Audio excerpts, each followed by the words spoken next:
हमारा main character labyrinth world का राजा था। Level 97 Rodrigo Elrigo. पूरे 10 साल गेम में घिसने के बाद आखिरकार एक नया वर्जन आया जिसमें पुराने कैरेक्टर को लात मारकर पॉइंट्स के बदले नया अवतार चुनने का मौका मिला। पुराना वाला वैसे ही बोरिंग हो गया था, तो भाई ने बिना सोचे समझे ऑफर कबूल कर लिया, ये जाने बिना कि उसकी किस्मत फूटने वाली है। अच्छी बात यह थी कि पुराने तजुर्बे की वजह से उसे 1,97,000 पॉइंट्स मिले। बुरी बात यह है कि उसने खुद को बड़ा शाना समझते हुए वो पॉइंट्स कैसे लटाए, शहर का हर बंदा उन्हें हैरानी से देख रहा है। एक तरफ ये तगड़ा सा बंदा है जिससे डरावनी वाइब्स आ रही हैं, और दूसरी तरफ उसके पीछे ये नमूना छुपा खड़ा है। एक बेचारी लड़की वहां से गुजर रही थी, पर इस हट्टे कट्टे ने झट से उसका हाथ पकड़ लिया। ए लड़की, बता गिल्ड किधर है? लड़की बेचारी डर के मारे कांप रही है, और ये हरे कपड़ों वाला बेवकूफ अब भी सदमे में है। पूरे शहर को ये जोड़ी अतरंगी लग रही है। इस जायंट ने हीरो की तरफ देखा और बोला, चलो रास्ता मिल गया। अब ये तीनों आगे बढ़ते हैं और हमारे हीरो की इस सीजर नाम के बंदे की नज़रों में इज्जत घटने लगती है। गली से गुजरते हुए हीरो बस यही सोच रहा है कि वो इस मुसीबत में फंसा कैसे। ये बंदा तो उसे मरवा कर ही दम लेगा। सारी मेहनत पानी में गई। आखिर उसके पॉइंट्स गए कहाँ? थोड़ा पीछे चलें तो पता चलता है कि उसे पॉइंट्स खर्च करने का ऑप्शन मिला था। उसे अपनी पुरानी स्ट्रैटेजी पर बड़ा कॉन्फिडेंस था कि खुद पर लगाने से अच्छा अपने चमचों मिनियंस को इवॉल्व करो, क्योंकि उनकी स्टैट सस्ती पड़ती हैं। एक सुपर पावरफुल नौकर बनाओ, उसे फार्मिंग पर लगाओ और खुद मजे से लेवल अप करो। इसी चक्कर में उसने अपने 1,95,000 पॉइंट्स फूंक कर इस सीजर को बनाया, दिखने में एकदम खूंखार। कायदे से इसकी उम्र अभी सिर्फ 15 साल है और इसका कोई क्लास भी नहीं है। जब ये पहली बार सामने आया तो हीरो को लगा, वाह क्या खतरनाक चीज बनाई है, पर अंदर ही अंदर उसकी फट भी रही थी। उसे लगा कि मास्टर होने के नाते ये उसकी बात मानेगा। तभी सिस्टम ने उसकी उम्मीदों पर पानी फेर दिया। नए वर्जन का नियम यह था कि अगर आपके सबॉर्डिनेट की वफादारी कम हुई तो वो आपकी बात मानने से साफ इनकार कर देगा। हीरो का दिमाग घूम गया।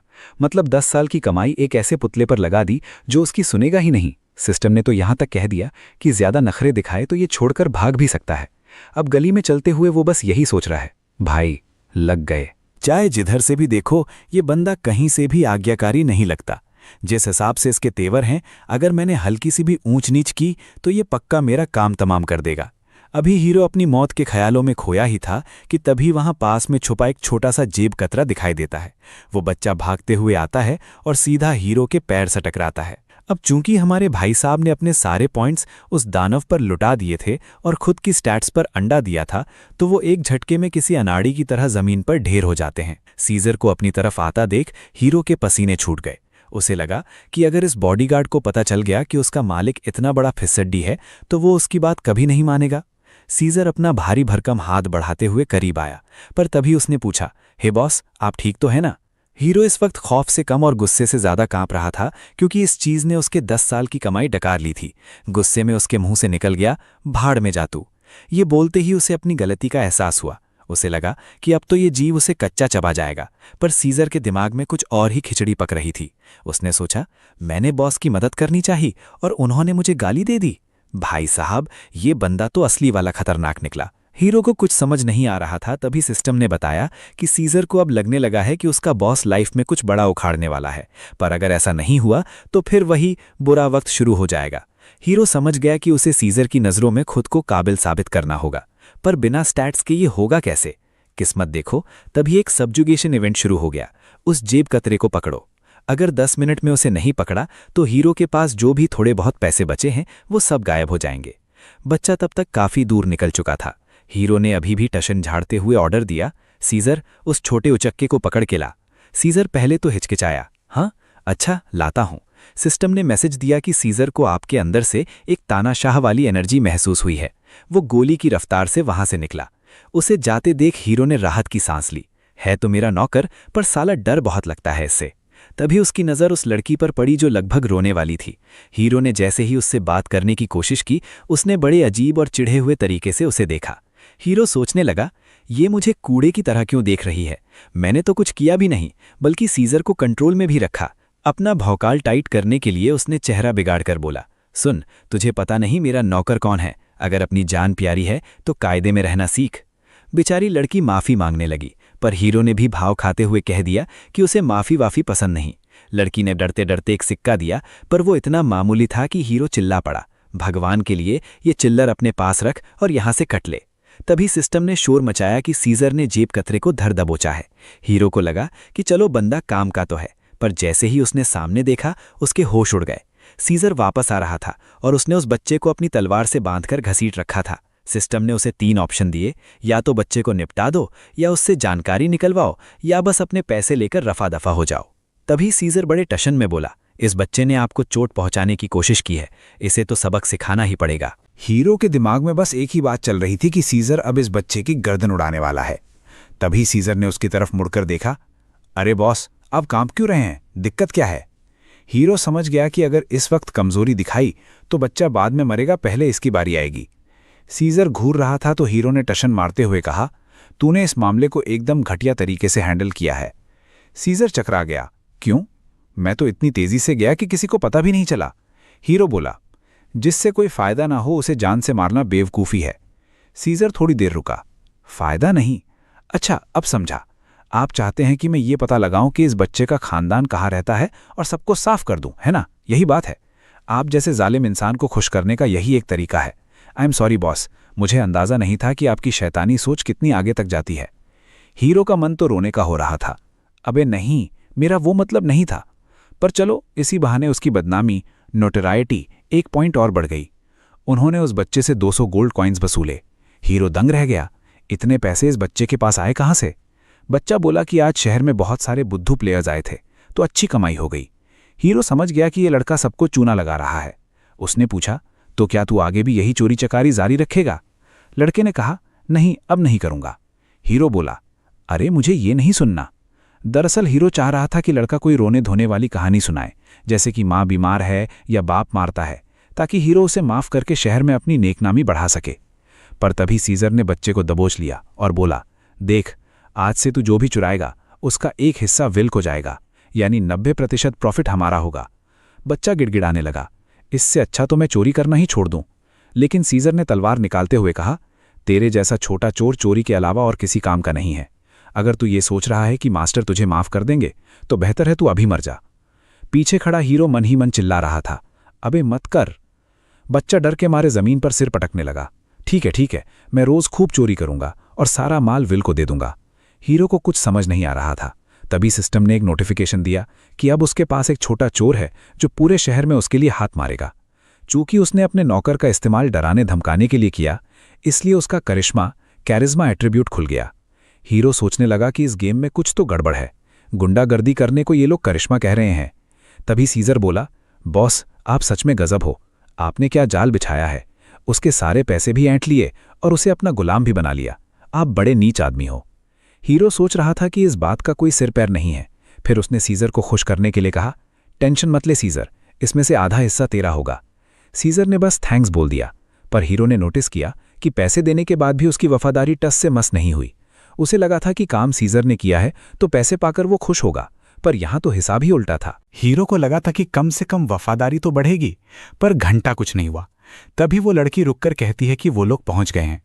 पर सामने जो गिल्ड थी उसकी हालत किसी कबाड़ खाने जैसी थी। हीरो को बड़ा अजीब लगा, क्योंकि आमतौर पर जहां एडवेंचरर्स मिशन लेने जाते हैं वो जगह शहर के बीचों बीच काफी आलीशान होती है। पर यहां तो अंदर बैठे लोग चाकू से उंगलियों के बीच मारने वाला वो बेवकूफाना गेम खेल रहे थे। जैसे ही ये लोग अंदर घुसे, सबकी नजरें दरवाजे पर टिक गईं। सीजर ने कदम रखते ही दहाड़ लगाई, क्या घूर रहे हो बे? किस कुत्ते को सबसे पहले मरना है? पीछे खड़ा हीरो अपना सिर पकड़कर सोच रहा था, भाई तूने तो आते ही सबसे दुश्मनी मोल ले ली। उसने पलटकर उस लड़की से पूछा, ये हमें कहाँ ले आई तू? ये कैसी जगह है? लड़की मासूमियत से बोली, क्या मतलब? आप लोग क्रिमिनल्स गिल्ड ही तो ढूंढ रहे थे ना? हीरो ने अपना माथा पीट लिया। उसे समझ आ गया कि ये सब सीजर की उस खूंखार शक्ल की वजह से हुआ है।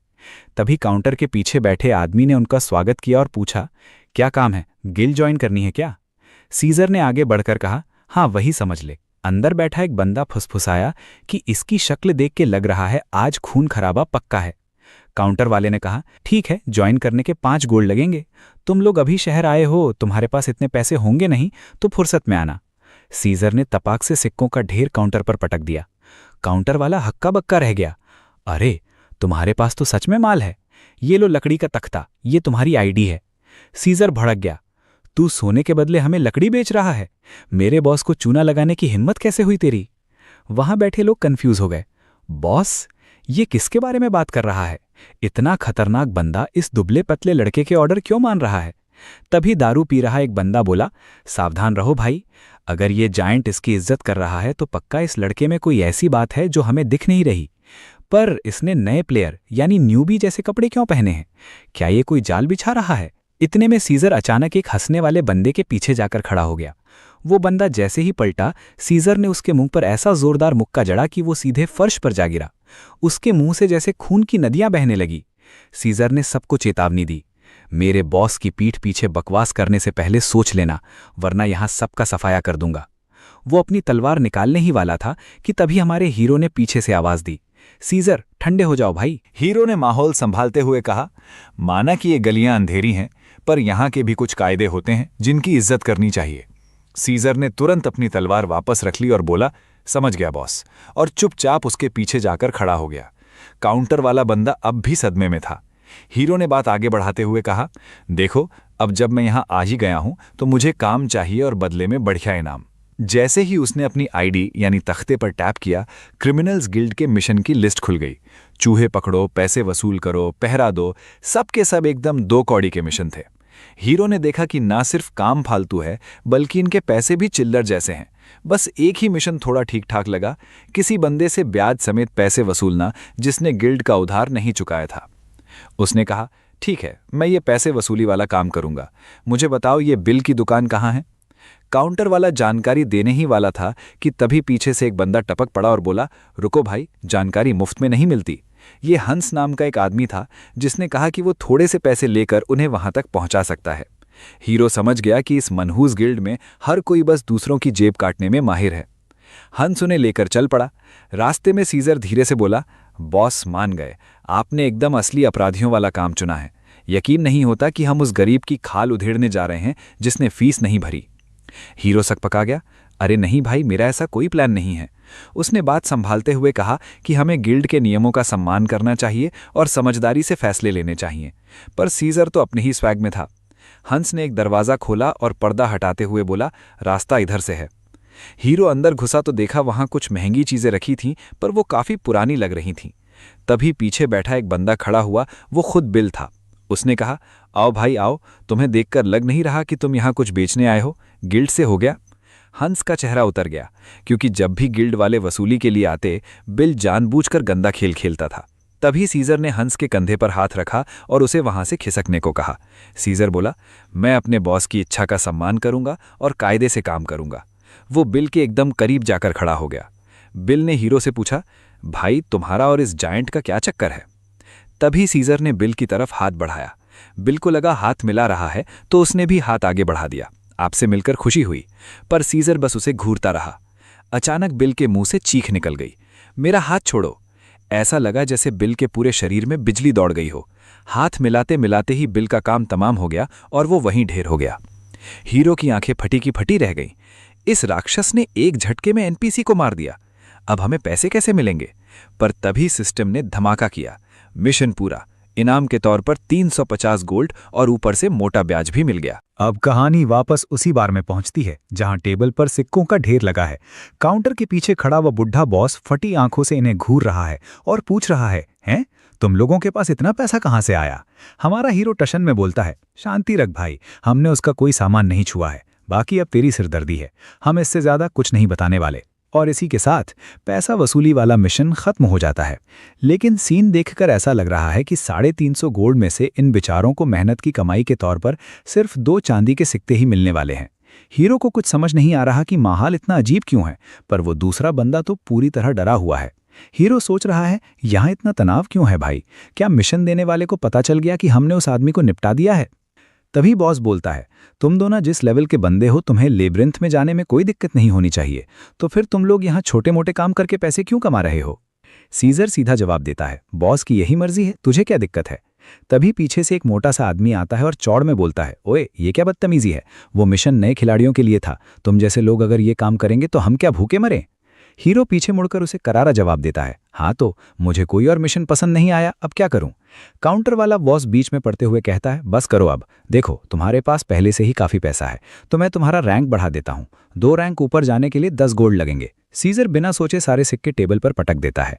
बॉस उन्हें चेक करता है और मेडल उनकी तरफ फेंकते हुए कहता है कि अब बैंडेड गिल्ड उन्हें काबिल लोग मानती है। जैसे ही हीरो मेडल लेने के लिए हाथ बढ़ाता है, वो बुढ़ा उसे पीछे खींच लेता है और कहता है कि ये सिर्फ अभी के लिए उधार है। हीरो को झटका लगता है, रुको जरा, क्या ये कमबख्त मेरे मजे ले रहा है? तभी वो बॉस हंसते हुए कहता है, अरे चिढ़ क्यों रहे हो, मुझे बस तुम्हारा नाम और बाकी जानकारी लिखनी है। शांत हो जाओ बच्चे, मैं तो बस मजाक कर रहा था, मुझे ऐसे क्यों देख रहे हो जैसे मेरा मर्डर ही कर दोगे? लेकिन सीजर को ये मजाक बिल्कुल पसंद नहीं आता। वो तुरंत उस बुढ़े को दबोच लेता है और गरजते हुए पूछता है, तेरी हिम्मत कैसे हुई मेरे मास्टर का मजाक उड़ाने की? बॉस घबराकर बोलता है, अरे भाई ठंडा हो जा, मेडल अभी मिल जाएगा और तुम लोगों को रहने के लिए फ्री में जगह भी मिलेगी। पर सीजर तो जैसे पागल हो चुका है। वो कहता है, मुझे फर्क नहीं पड़ता, तूने बॉस का मजाक उड़ाकर बहुत बड़ी गलती कर दी है। अब या तो तमीज से माफी मांग, वरना आज तू और ये बाकी सब जिंदा नहीं बचोगे। बॉस को लगता है कि सीजर बस डरा रहा है, लेकिन तभी सीजर अपनी तलवार हवा में घुमाता है और पूरा काउंटर चकनाचूर कर देता है। अब बॉस की सिट्टी पिट्टी गुम हो जाती है और वो गिड़गिड़ाते हुए कहता है, ठीक है, गलती हो गई, अब बात को यहीं खत्म करो। फिर वो हीरो की तरफ मुड़कर कहता है, भाई ये देख, मैं दिल से माफी मांग रहा हूं। लेकिन सीजर अभी भी शांत नहीं हुआ है।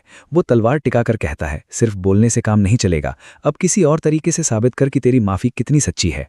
अब वो बुढ़ा फटाफट 100 गोल्ड के सिक्के निकालता है और कहता है, ये ज्यादा तो नहीं है पर अभी के लिए इन्हें रख लो। हमारा हीरो तो एकदम सोच में पड़ गया। भाई एक मामूली एनपीसी से पूरे 100 गोल्ड कॉइन्स। सच कहूं तो शायद डरा धमकाकर काम निकलवाने वाली ये तरकीब वाकई काम कर रही है। लेकिन जैसे ही सीजर हीरो को मुस्कुराते हुए देखता है, वो तुरंत उस आदमी की तरफ मुड़कर दहाड़ता है, देख रहा है, तेरे इन चिल्लरों को देखकर मेरे बॉस को हंसी आ रही है।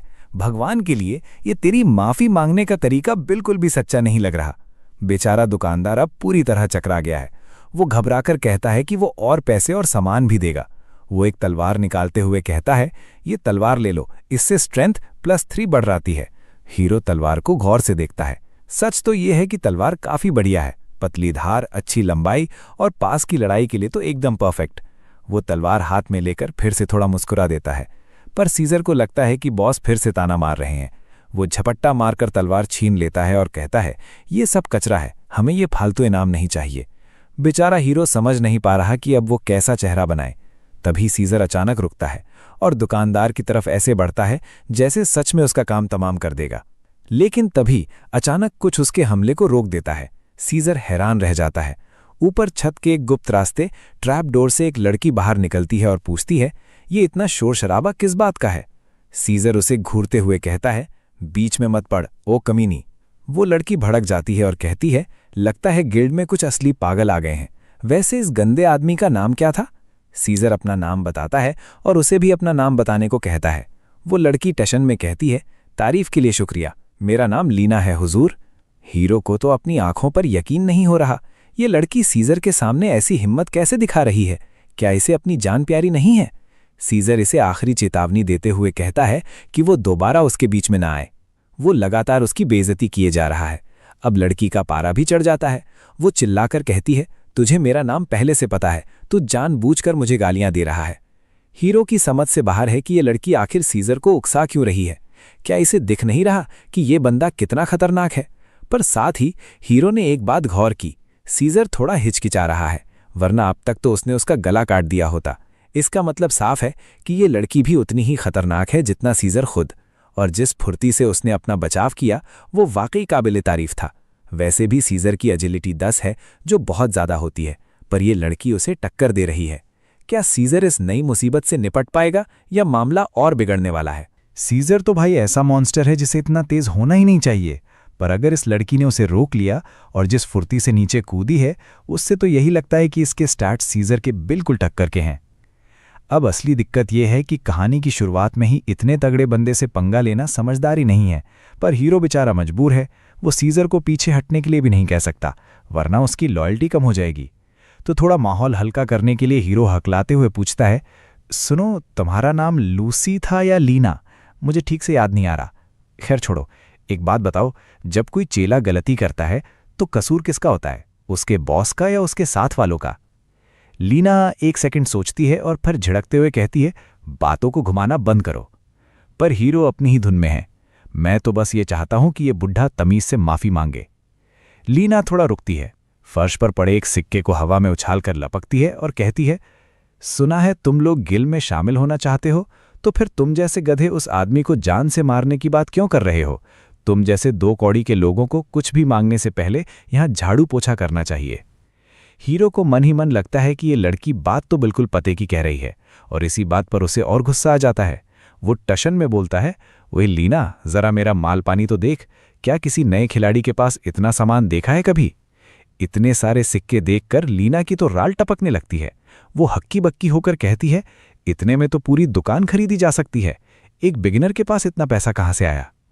हीरो स्टाइल में जवाब देता है, बस ये समझ ले कि मेरे पास ऐसी जानकारी है जो कोई अमीर से अमीर बंदा भी नहीं खरीद सकता। लीना को अब इसमें दिलचस्पी आने लगती है कि ये इतनी जल्दी पैसा कैसे छाप रहा है। वो पूछती है, वैसे ये खतरनाक बंदा तुझे बॉस बॉस क्यों बुला रहा है? तेरा नाम क्या है? हीरो अपना नाम बताता है, विल मेयर। लगता है लीना के पास दिमाग नाम की चीज कम ही है, क्योंकि नाम सुनते ही वो फिर से दीवानी हो गई। वो कहने लगी, वाह, नाम भी कूल है और पैसा कमाना भी आता है। चलो ठीक है, अब से मैं तुम्हारे मामले में टांग नहीं अड़ाऊंगी।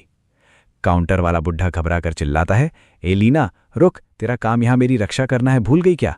पर लीना को क्या फर्क पड़ता है, वो हवा में कलाबाजियां खाते हुए उसे गुड लक बोलकर गायब हो जाती है। ट्रैपडोर बंद होते ही सब शांत हो जाते हैं। हीरो को लगा था कि शायद सीजर थोड़ा हिचकिचाएगा, पर भाई सीजर तो सीजर है, उसने बिना पलक झपकाए उस बुढ़े का सिर कलम कर दिया। इसी के साथ सीजर की बदनामी 10 पॉइंट बढ़ गई और हमारे हीरो की तो सीधे 20 पॉइंट।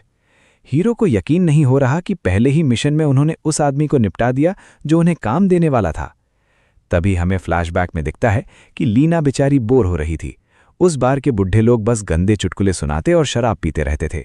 उसे लगता था कि इन कचरा जैसे लोगों की हिफाजत करना उसकी काबिलियत की बेइज्जती है, इसलिए उसने बुढ़े को मरने के लिए अकेला छोड़ दिया। अगर ये सब कंट्रीब्यूशन फार्मिंग का चक्कर ना होता तो लीना ये जगह कब की छोड़ चुकी होती। तभी सीजर के हंगामे ने उसकी नींद उड़ा दी। वो देखने गई कि आखिर माजरा क्या है। उसने देखा कि सब दुम दबाकर भाग रहे हैं और सीजर से ऐसा खूंखार औरा निकल रहा है कि उसने उस बुढ़े को माफी मांगने पर मजबूर कर दिया। और मजे की बात ये कि माफी खुद के लिए नहीं बल्कि अपने बॉस के लिए मंगवा रहा था। लीना ने सोचा, अरे इस मॉन्स्टर का भी कोई बॉस है, इतने ताकतवर बंदे को कोई ऑर्डर कैसे दे सकता है? पर जब उसने बॉस को देखा तो वो एकदम साधारण और आलसी सा लगा, यहां तक कि उसके कपड़े भी कबाड़ जैसे थे। फिर उसने देखा कि दुकानदार ने 100 गोल्ड सिक्के दिए। लीना को लगा कि अब तो ये खुश हो जाएगा, पर बॉस के चेहरे पर खुशी का नामो निशान नहीं था। पता नहीं कैसा अजीब सा मुंह बना रखा था उसने, जैसे उसे ये सब बिल्कुल पसंद नहीं आया। और ऊपर से शक्ल भी कितनी अजीब थी उसकी, हे भगवान। हद तो तब हो गई जब उस बढ़िया तलवार को देखकर भी हीरो ने ऐसा मुंह बनाया जैसे उसे कोई कचरा थमा दिया गया हो। तभी अचानक सीजर उस बुढ़े को मारने दौड़ा और लीना को यकीन हो गया कि ये बंदा पक्का पागल है। मिशन देने वाले को मारना मतलब खुदकुशी करना है। वो बीच बचाव करने कूदी, पर जब उसने हीरो का वो सिक्कों वाला खजाना देखा तो उसके होश उड़ गए। उसी पल उसने तय कर लिया कि ये बिगिनर जो कोई भी है, इसके करीब रहना ही फायदेमंद है। असल में चक्कर ये है कि हमारे हीरो की वीआर मशीन खराब है, जिसकी वजह से गेम के अंदर उसके चेहरे के हाव भाव थोड़े बिगड़ जाते हैं और लोग उसे गलत समझ लेते हैं। खैर, अब वापस सीन पर आते हैं। जैसे ही उस बुढ़े की गर्दन कटती है, स्क्रीन पर मैसेज आने लगते हैं, गिल्ड असिस्टेंट मर गया, हीरो भी गया काम से। हीरो को पता है कि अगर बाकी गिल्ड वालों ने सीजर को मारने का मिशन दे दिया तो ये दोनों मिलकर भी उन्हें नहीं रोक पाएंगे। ये सब पागलपन है, पर वैसे भी शुरुआत से कुछ भी नॉर्मल कहाँ हुआ है। वो सीजर की तरफ मुड़कर कहता है, ओए सीजर, तुझे एहसास भी है कि तू बस अपनी मर्जी चलाता है? देख, फिर से तूने रायता फैला दिया। सीजर बड़े आत्मविश्वास से कहता है, बॉस, मैं आपका मन पढ़ना सीख गया हूं। सच तो यह है कि मुझे उस बुढ़े को तड़पा तड़पा कर मारना चाहिए था और साथ में 2-4 और निपटा देने चाहिए थे। मैं वाकई ये घटिया और गद्दार चेला हूं। हीरो मन ही मन सोचता है, कम से कम आखिरी बात तो तूने सच कही, ये कमीना सुनता किसकी है? तभी लीना फिर से टपक पड़ती है और कहती है, वाह बॉस, आप तो बड़े ही क्रूर निकले। मैंने आज तक इतना पत्थर दिल इंसान नहीं देखा जो अपने चेले को इसलिए डांट रहा है क्योंकि उसने किसी को तड़पाया नहीं। हीरो हक्का बक्का रह जाता है, ये फिर वापस आ गई। सीजर उसे डांटते हुए कहता है, ऐ लड़की, जो सब जानते हैं उसे बार बार बोलने की जरूरत नहीं है। दुनिया तबाह करने वाले सबसे बड़े डार्क ऑर्गेनाइजेशन का बॉस क्रूर नहीं होगा तो क्या होगा? हीरो सोचता है, कितना क्रिंज है भाई, इसकी वजह से लोग मुझे ही बेवकूफ़ समझेंगे। लेकिन लीना को इन सब बातों में बड़ा मजा आ रहा है। वो छत से नीचे कूदती है और अपनी तारीफों के पुल बांधना शुरू कर देती है। कहती है कि वो प्रोटेक्शन और असैसिनेशन में प्रोफेशनल है। ऊपर से क्रिमिनल गिल्ड में उसकी अच्छी पहचान है। और ये तो साफ दिख ही रहा है कि वो कितनी बला की खूबसूरत है। वो दावे के साथ कहती है कि बॉस को उसके जैसे टैलेंट की सख्त ज़रूरत है। हीरो का सिर चकरा गया है। भाई, एक ही लाइन में उसने खुद को महान भी बता दिया और खूनी भी। वो उससे पूछता है, क्या तू खुद सुन रही है कि तू बोल क्या रही है? पर वो हीरो के और करीब आती है और कहती है कि उसे सब समझ आ गया है। अब उसे पता चल चुका है कि सीजर जैसा सनकी हत्यारा इस आलसी दिखने वाले बॉस के पीछे क्यों घूम रहा है। हीरो से दफा होने को कहता है, पर वो चुप होने का नाम ही नहीं लेती। वो जोश में कहती है, बॉस, आपने अभी खुलासा किया कि आप दुनिया पर कब्जा करने के लिए एक संगठन बना रहे हैं। अगर इतना बड़ा कांड होने वाला है तो मैं भी आपके साथ हूँ। ये क्रिमिनल गिल्ड से तो कहीं बेहतर है। वो एकदम चिपक कर खड़ी हो जाती है और कहती है कि वो गिल्ड में अपना नाम लिखवा लेगी, पर उसका रेट फिक्स्ड है। हीरो साफ मना कर देता है, मैं तुझे फूटी कौड़ी भी नहीं देने वाला। पर लीना ने इसे अलग ही लेवल पर ले लिया। उसे लगा कि बॉस ने उसे टीम में रख लिया है, बस सैलरी नहीं दे रहे। वो खुशी खुशी कहती है, वाह बॉस, आप वाकई में बहुत बेरहम हैं। अब से मैं आपकी टीम का हिस्सा हूं। सीजर ये सब देखकर गदगद हो जाता है। वाह, मेरे बॉस इस औरत को अपना गुलाम बनाने वाले हैं। और उसकी लॉयल्टी 1 पॉइंट और बढ़ जाती है। बेचारा हीरो सोच रहा है, मैंने मना किया फिर भी ये इतनी खुश क्यों है? पर अब उसकी टीम बन चुकी है, एक खूनी दरिंदा और एक पागल कातिल लड़की। साफ है कि लीना सीजर का फीमेल वर्जन है। सीन बदलता है और हम शहर के बीचों बीच पहुंचते हैं। हीरो अब भी परेशान है। सीजर पूछता है कि क्या वो लड़की ठीक रहेगी। वो तो बाय बाय करके निकल गई और कह गई कि उसने सबका चेहरा याद कर लिया है। हीरो कहता है, उसकी फिक्र छोड़, मुझे इन फालतू बातों में वक्त बर्बाद नहीं करना। सीजर फौरन माफी मांगता है, माफ करना बॉस, मैं भूल गया था कि आपको अपने चेलों की कोई परवाह नहीं है। हीरो अपना माथा पीट लेता है और सोचता है कि अब सीजर की साइकोलॉजी टेस्ट करने का वक्त आ गया है। तभी उसे एक छोटी बच्ची रोती हुई दिखती है। वो सीजर से पूछता है, देख सीजर, एक बच्ची रो रही है, तुझे इसे देखकर क्या करने का मन कर रहा है? सीजर उसे घूरता है और कहता है, समझ गया बॉस, आप चाहते हैं कि मैं इसे काम पर लगा दूं ताकि ये लोगों से आपके लिए भीख मांगकर पैसे लाए। हीरो ने अपना सिर पकड़ लिया, नहीं बे, मैं ये जानना चाहता हूं कि तू क्या चाहता है, मेरी बात छोड़। सीजर बच्ची के पास जाता है, उसे देखता है और फिर मुंह फेर कर चल देता है। ये बहुत मामूली है, मुझे इससे कोई मतलब नहीं। हीरो चैन की सांस लेता है, चलो उसे मारने से तो बेहतर ही है। अब सीन शिफ्ट होता है असली एडवेंचरर गिल्ड में। वहां सब शिकायत कर रहे हैं कि आजकल अच्छे मिशन नहीं मिल रहे। वहां बहुत लंबी लाइन लगी है। सीजर को गुस्सा आता है कि इतनी लंबी लाइन क्यों है, पर हीरो उसे डांटकर लाइन में लगने को कहता है और सीजर चुपचाप मान जाता है। हीरो समझ गया है कि सीजर को शक पैदा किए बिना कैसे काबू में रखना है। बाकी लोग फुसफुसा रहे हैं, ये छोटा सा बच्चा इतने बड़े आदमी पर हुक्म कैसे चला रहा है, कुछ तो गड़बड़ है। सीजर के चेहरे पर वही डरावनी मुस्कान है। आखिरकार उनकी बारी आती है।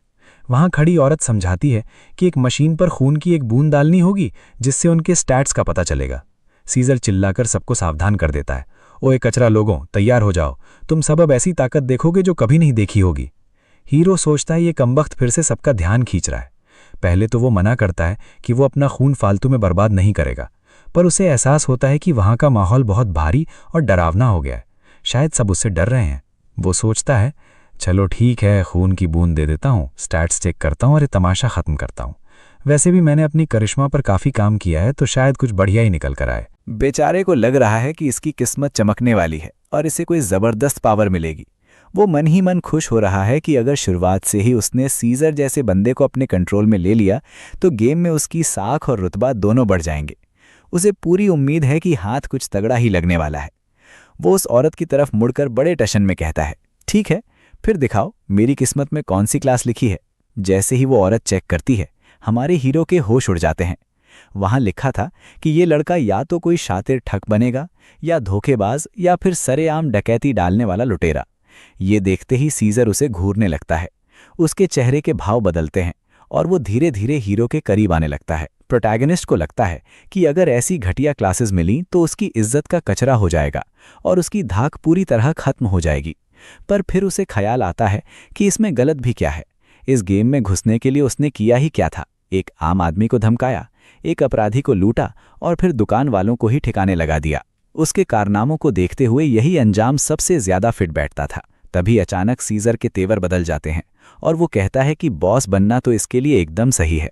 हीरो फटी आंखों से स्क्रीन को देखता रह जाता है क्योंकि वहां सब कुछ बदल चुका था। अब वहां नई क्लासेस दिख रही थीं। गैंग का बॉस, कत्ल की साजिश रचने वाला मास्टरमाइंड और एक प्रोफेशनल कातिल।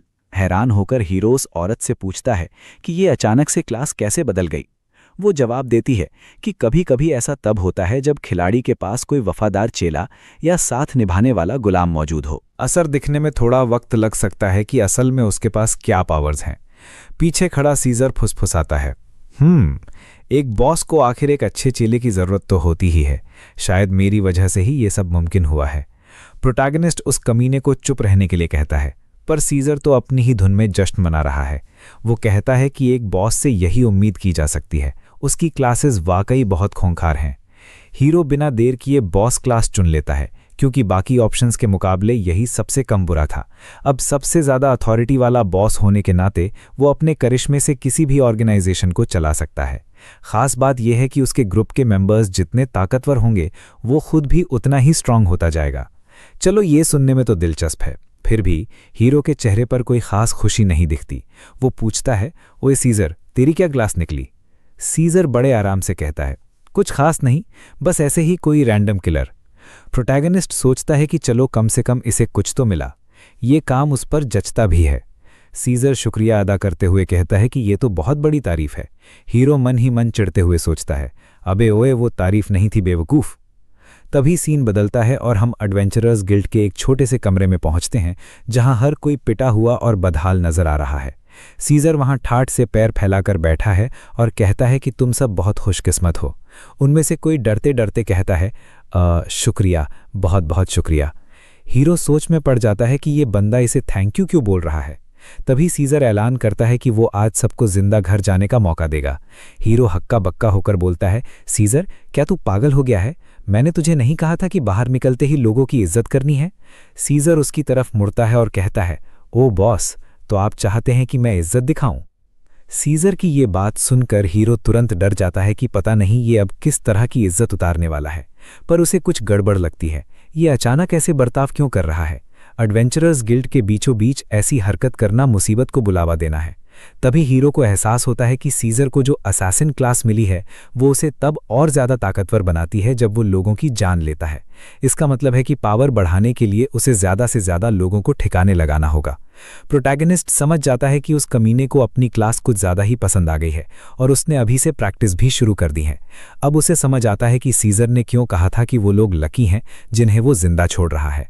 तभी वहां इंतजार कर रहा एक सुनहरे बालों वाला लड़का खड़ा होता है, कुछ सिक्के बिखाता है और कहता है कि उसे बहुत काम है, उसे बैंक में पैसे जमा करने जाना है। सीजर पूछता है कि कितने पैसे हैं, तो वो बताता है कि बस 1 चांदी का सिक्का और 30 तांबे के सिक्के हैं। सीजर मुस्कुराते हुए कहता है, अच्छा, तो तुम बैंक में पैसे इसलिए डालते हो ताकि वो सेफ रहें, है ना? तो फिर वो पैसे मुझे क्यों नहीं दे देते? मैं उन्हें तुम्हारे लिए एकदम सेफ रखूंगा।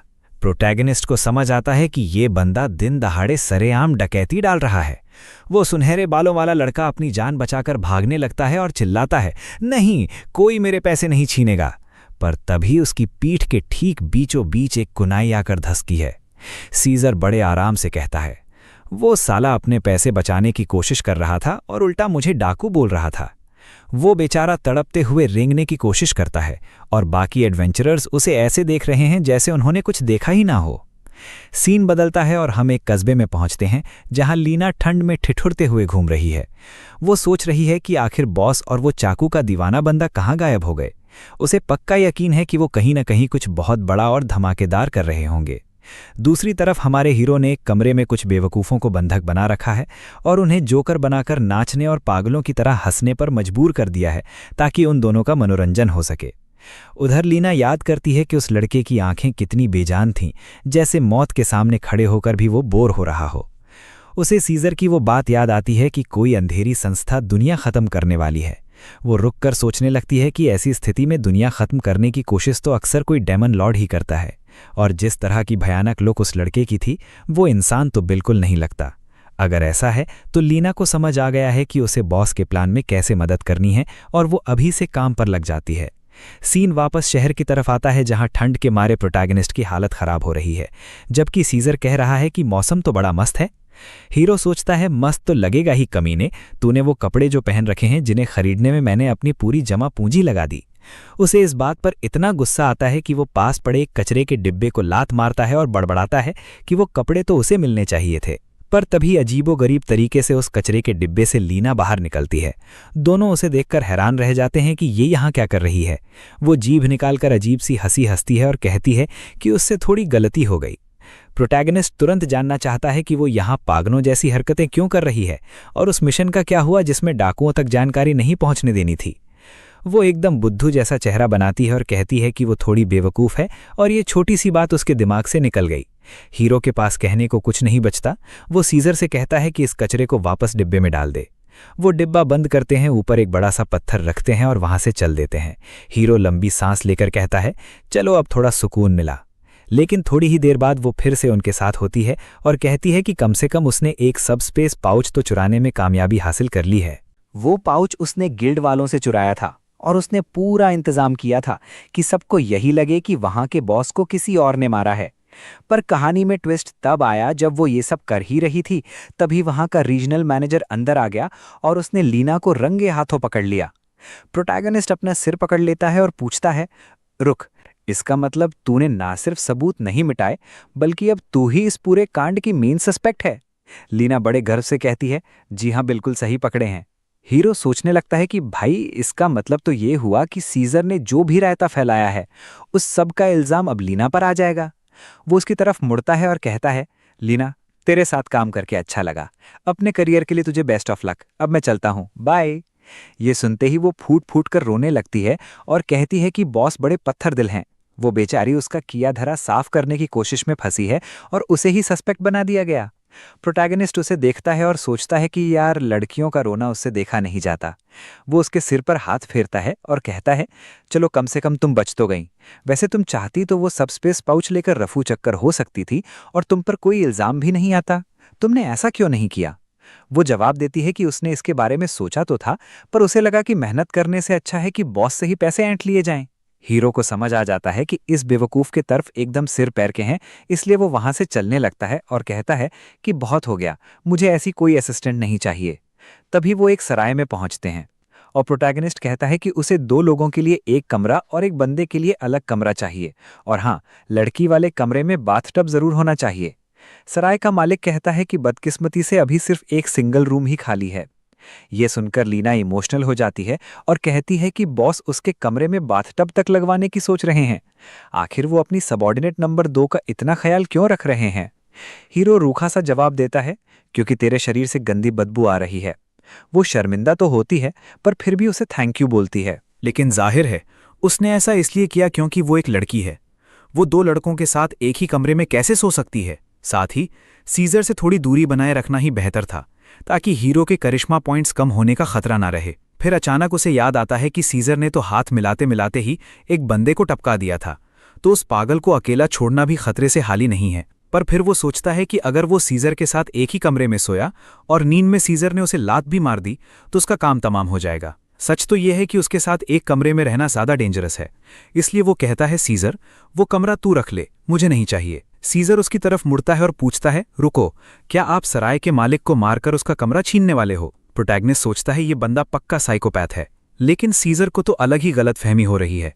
वो कहता है, वाह बॉस, आप वाकई हम सब में सबसे ज़्यादा बेरहम और ठंडे दिमाग वाले हो। पर एक बात बताइए, आप उस घटिया असासिन लीना की इतनी फिक्र क्यों कर रहे हैं? हीरो थोड़ा सा शर्माते हुए कहता है, अबे क्या बकवास कर रहा है?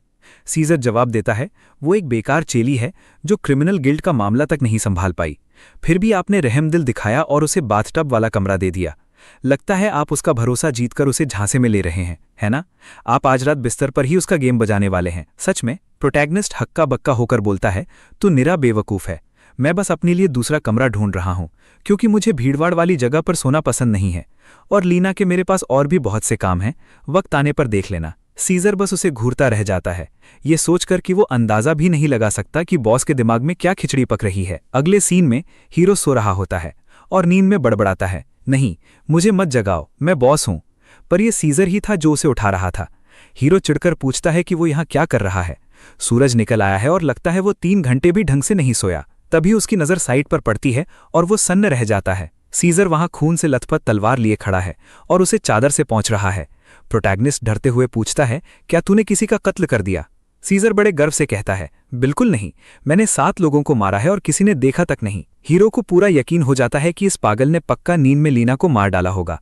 पर तभी न जाने कहां से वो लड़की किसी गुप्त दरवाजे ट्रैप डोर से बाहर निकल आती है और चहकते हुए कहती है, गुड मॉर्निंग बॉस, क्या आपको अच्छी नींद आई? हीरो का दिमाग चकरा जाता है कि आखिर ये सब चल क्या रहा है। वो कहती है कि वो बस ये पक्का करने आई है कि बॉस को हमेशा सुकून भरी नींद मिले और उनका भविष्य एकदम उज्जवल रहे। बेचारे हीरो को कुछ समझ नहीं आ रहा। उसे जगे हुए अभी 10 सेकंड भी नहीं हुए और ये दोनों उसके सिर पर सवार हो गए हैं। अजीब बात तो ये है कि दोनों उसके लिए फिक्रमंद दिख रहे हैं, पर फिर वो खुद को संभालता है और सोचता है कि इन दोनों को अपना साथी समझना बिल्कुल बेवकूफ़ी होगी। वो झटके से कहता है, बेहतर होगा कि हम यहाँ से अभी के अभी निकल लें। वापस एडवेंचरर गिल्ड पहुंचने पर वहां का नज़ारा काफ़ी खराब है। लोग बुरी तरह थके और हारे हुए लग रहे हैं। हर कोई किसी ऐसी चीज़ के बारे में बात कर रहा है जो लेबिरिंथ से 3 गुना ज़्यादा मुश्किल है। एक लड़की कहती है कि उसकी स्किल्स तो बढ़ रही हैं, पर उन मॉन्स्टर्स की हरकतें बहुत ही अजीब है। कोई दूसरा उसकी बात पर सहमति जताते हुए कहता है कि किसने सोचा था कि छोटे मोटे मॉन्स्टर्स को मारने में भी इतने पसीने छूट जाएंगे। तभी उनमें से एक बंदा किसी से टकरा जाता है और अंदाजा लगाइए वो कौन था। जब वो पीछे मुड़कर देखता है तो सामने सीजर खड़ा है। सीजर तुरंत उससे भिड़ जाता है, तेरी दिक्कत क्या है बे? क्या तू बॉस बनने की कोशिश कर रहा है? लीना भी पीछे मुड़ती है और प्रोटैगनिस्ट का कंधा थपथपाते हुए कहती है, बॉस, एक ठरकी मुझे घूर रहा है, बस एक बार इजाजत दे दो तो अभी इसका काम तमाम कर दूं। दोनों के दोनों गिल्ड में ही महाभारत शुरू करने के लिए तैयार हैं। वो डरा हुआ ग्रुप अपने दोस्त को लावारिस छोड़कर वहां से दुम दबाकर भाग जाता है और इसी के साथ हमारे हीरो की विलन वाली बदनामी और बढ़ जाती है। वो अपना सिर पीटते हुए कहता है, भगवान के लिए मेरी बात तो सुनो, हम हर बार ऐसे टाइम बर्बाद नहीं कर सकते। लीना जोश में आकर पूछती है, तो फिर क्या हम फाइनली कुछ बड़ा करने वाले हैं? हीरो कहता है, हाँ, हम लेबिरिंथ जा रहे हैं, पर चूंकि हम अभी नए हैं तो हमें शुरुआत बिगिनर मिशन से ही करनी होगी। सीजर पूछता है कि क्या इसमें कोई दिक्कत है? वहीं लीना तो सीधा हीरो को फट्टू ही बोल देती है। वो उन्हें समझाता है कि पावर बढ़ाने और मुश्किल मिशंस को अनलॉक करने के लिए ये शुरुआती क्वेस्ट पूरे करना जरूरी है। ये एक तरह से अपनी काबिलियत साबित करने जैसा है। सीजर कहता है कि उसे समझ आ गया, पर लीना फिर भी अड़ी रहती है कि बिगिनर मिशन ही क्यों। सीजर उस पर चिल्लाते हुए कहता है, तू वाकई बॉस को नहीं समझती। अगर हम इन मिशंस में कोई तगड़ा रिकॉर्ड बना देंगे तो नए खिलाड़ियों का हौसला टूट जाएगा। असली मकसद तो सबको नीचा दिखाना और जलील करना है।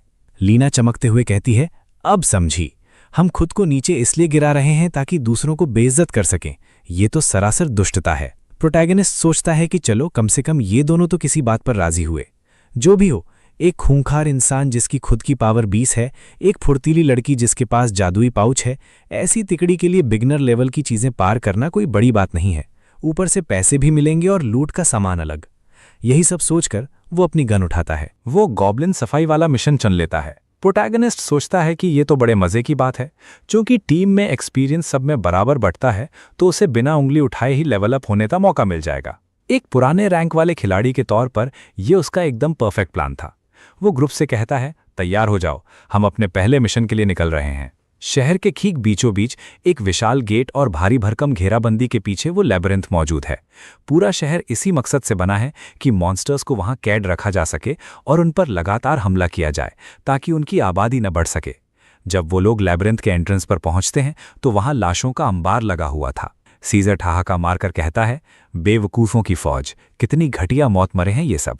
हीरो कहता है, हो सकता है।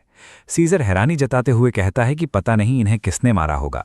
कोई विशालकाय मिनोटॉर था, कोई ट्रोल, या फिर 3 मीटर लंबा ओग्रे। प्रोटैगनिस्ट उसे याद दिलाता है कि भाई ये बिगिनर मिशन है। गिल्ड वाले उन्हें ऐसी जगह कभी नहीं भेजेंगे जहां इतने खतरनाक मॉन्स्टर्स हों।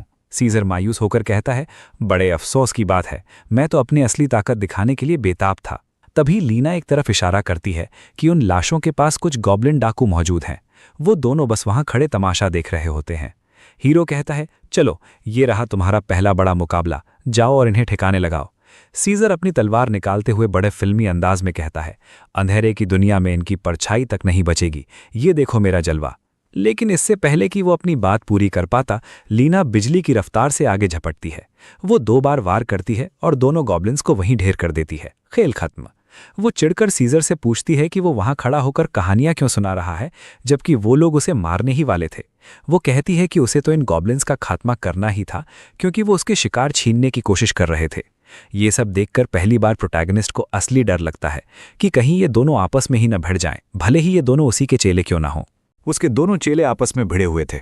अच्छी बात यह हुई कि कहीं से भी गॉब्लिन्स का पूरा झुंड उन पर टूट पड़ा। पर सच कहूं तो मुझे लगा था कि ये दोनों अब अपना झगड़ा रोक देंगे, लेकिन नहीं, ये नमूने अभी भी एक दूसरे की जान लेने पर तुले हैं। लीना सीधा सीजर पर झपटी और उसने अपनी तलवार घुमा दी। लड़की इतनी फ्लेक्सिबल है कि सारे वार बचा गई, पर बोनस में आसपास के 4 गॉब्लिन्स की चटनी बन गई। लीना उसे गंदा आदमी बोलकर 3 चाकू फेंकती है।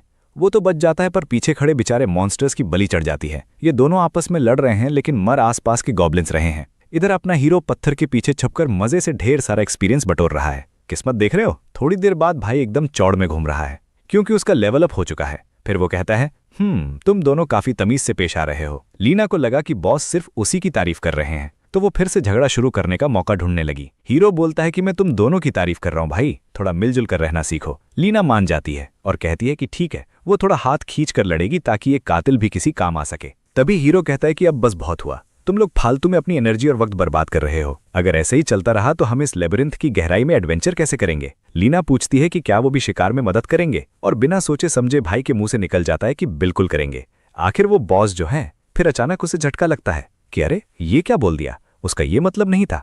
तभी सीजर पास आकर पूछता है, बॉस क्या आप सच में इन गॉब्लिन्स का शिकार करना चाहते हैं? आपको लगता है कि ये सही रहेगा? अपना हीरो सोचता है कि इस कैरेक्टर का सिंक सिर्फ 40% है और ये हालत बहुत खराब है, पर वो हार नहीं मानता और कहता है क्यों नहीं, हिम्मत नहीं हारनी चाहिए। सीजर कहता है ठीक है फिर, समझ गया। अब लीना तो खुशी के मारे उछलने लगी कि पहली बार बॉस को लड़ते हुए देखेगी। उसे पूरा यकीन है कि बॉस अपनी खतरनाक ताकत से सबको हैरान कर देंगे। वो उंगली से इशारा करके बताती है कि देखो वो रहा एक गॉब्लिन।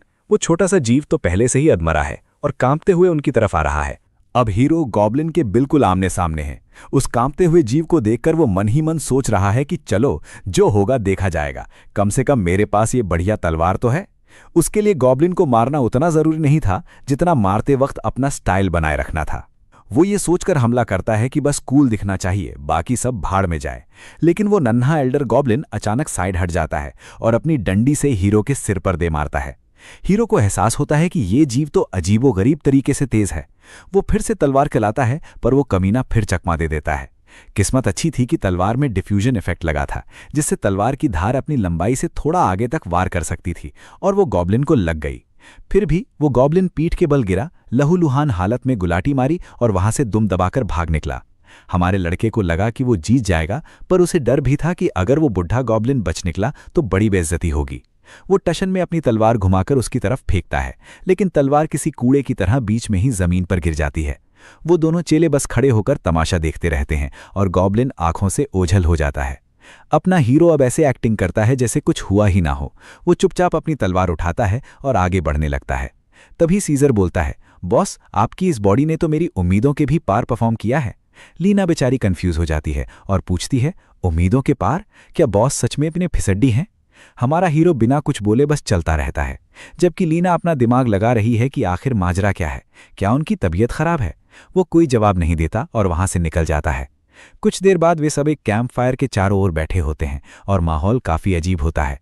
लीना बार बार इधर उधर देख रही है, उसे कुछ समझ नहीं आ रहा। फिर अचानक वो अपने हाथ ऊपर उठाती है और कहती है कि वो अभी ग्रोथ फेज में है, इसलिए वो पहरा देने के बजाय जल्दी सोने जा रही है। सीजर उसे फिर से उसी अजीब से निकनेम से बुलाता है और कहता है कि बॉस की तबीयत ठीक नहीं है। क्या उसे दिख नहीं रहा कि आराम की सबसे ज्यादा जरूरत उन्हें है? लीना तुनक कर कहती है कि वो यहाँ सबसे छोटी है और सीजर को आराम की कोई जरूरत नहीं है, वही पहरा देगा। तभी हीरो बताता है कि सीजर सिर्फ 15 साल का है। ये सुनकर लीना की आंखें फटी की फटी रह जाती हैं। वो कहती है कि नामुमकिन है, ये तो 30 साल का कोई थका हुआ अधेड़ आदमी लगता है। सीजर हंसकर कहता है कि उससे कमजोर लोग उम्र की बातें ना ही करें तो बेहतर है। हीरो बात काटते हुए कहता है कि अब बस करो लीना, तुम एक डाकू हो तो अपने ट्रैकिंग स्किल्स का इस्तेमाल करके रास्ता ढूंढो। लेकिन वो हाथ खड़े कर देती है और कहती है कि बदकिस्मती से उसने वो सब कभी सीखा ही नहीं। हीरो को बड़ा झटका लगता है। वो सोचता है कि क्या तुमने डाकू क्लास के सारे नेविगेशन स्किल्स इग्नोर कर दिए? वो बड़े गर्व से कहती है हाँ। हीरो पूछता है कि फिर सीखा क्या है? वो कहती है कि उसने सिर्फ छुपना, घुसपैठ करना और कत्ल करना सीखा है, बस। सीजर का खून खौलने लगता है और हीरो को लगता है कि अब उनकी लंका लगने वाली है। बिना किसी जानकारी के वो इस डंजन में रास्ता कैसे ढूंढेंगे? आखिरकार बॉस होने के बावजूद हीरो को ही पहरा देना पड़ता है, जो कि काफी अजीब है। लेकिन जब वो पीछे मुड़कर देखता है तो उसे लीना कहीं नजर नहीं आती। उसे समझ आता है कि वो बेवकूफ़ लड़की सच में कहीं जाकर छुप गई है। फिर अचानक वो एकदम उसके बगल में प्रकट होती है और टशन दिखाते हुए कहती है कि उसे बच्चों पर तरस आ रहा है, इसलिए वो उसे कुछ ऐसा सिखाएगी जो उसे पसंद आएगा। तभी एक स्किल ट्रांसफर इवेंट शुरू हो जाता है जिससे वो उसकी कोई एक तकनीक सीख सकता है। हीरो को इसमें दिलचस्पी जागती है क्योंकि वो एक प्रोफेशनल हत्यारन है। वो पूछता है, तुम मुझे क्या सिखाने वाली हो? वो कहती है, सबसे ज़रूरी चीज़। हीरो पूछता है कि क्या वो कत्ल करना सिखाएगी? और वो कहती है कि बिल्कुल सही पकड़ा। वो अपने छोटे से चाकू को चाटती है, पलक झपकते ही उसके पीछे पहुंच जाती है और कहती है कि सारा खेल रफ्तार और शरीर के नाजुक हिस्सों पर वार करने का है। फिर वो दीवार में चाकू घोंपकर उसे कहती है कि अब यही चीज़ उसे 1000 बार करनी है। हीरो थोड़ा कंफ्यूज तो है, पर क्योंकि ऐसे मिशन बड़ी मुश्किल से मिलते हैं, वो उसकी बात मानकर प्रैक्टिस शुरू कर देता है और वो उसे परेशान करती रहती है। 1000 बार वार करने के बाद वो पूरी तरह थक जाता है, लेकिन स्किल ट्रांसफर फेल हो जाता है क्योंकि उसे सिर्फ 3% महारत हासिल हुई थी। लीना उसका मजाक उड़ाते हुए कहती है कि वो एक बात को लेकर श्योर है, बॉस कत्ल करने के मामले में बिल्कुल फिसड्डी हैं। तभी अचानक सीजर उनके पीछे आता है और उन्हें पीछे मुड़कर देखने को कहता है। कुछ एडवेंचरर्स उनकी तरफ आ रहे हैं। जैसे ही 2 आदमी कोना मुड़ते हैं, उनकी नज़र इन तीनों पर पड़ती है और वो हमें घूरते देख उल्टे पैर दुम दबाकर भाग खड़े होते हैं। हीरो को उनसे जानकारी चाहिए थी और तभी उन्हें पकड़ने का एक मिशन एक्टिवेट हो जाता है। अगर वो हाथ से निकल गए तो अगले एडवेंचरर्स का पता नहीं कब तक इंतजार करना पड़ेगा और बाहर निकलने का रास्ता ढूंढने का यही इकलौता तरीका है। हीरो बस धीरे से बोलता है, सीजर, और सीजर समझ जाता है। वो कहता है कि अभी उन्हें पकड़ कर लाता हूं, और भाई बूम, वो एक जोरदार फर्राटा भरता है और गायब हो जाता है। लीना वहां खड़ी होकर तालियां बजा रही है, पागलों की तरह कह रही है कि बच्चा बड़ा बहादुर है, देखो उसे बिल्कुल डर नहीं लग रहा। हीरो कहता है, मैं भला क्यों डरूंगा, वो सीजर है। इस पर लीना कहती है, नहीं, आपको हमारे लिए डरना चाहिए। क्या सीजर रास्तों के मामले में बिल्कुल बुद्धू नहीं है? वो उन बंदों को तो पकड़ लेगा, पर वापस आने का रास्ता उसे खाक पता होगा। हीरो को तुरंत समझ आ जाता है कि लड़की सही कह रही है। अगर सीजर ज्यादा दूर निकल गया तो वो उसे दोबारा कभी नहीं ढूंढ पाएंगे। हीरो उसे तुरंत सीजर के पीछे जाने और उसे लोकेट करने को कहता है, पर उसे खुद भी साथ जाना पड़ता है क्योंकि अगर वो अकेला रहा तो वो भी भटक जाएगा। 3 मिनट बाद हीरो जमीन पर पड़ा हाँफ रहा है, उसकी हालत खराब है। लीना बड़े कंफ्यूजन में पूछती है कि क्या आपको वो वाली बीमारी है जिसमें ज्यादा जोर लगाने पर दिल फट जाता है? हीरो चढ़कर कहता है कि शांत रहो, मैं मर नहीं रहा।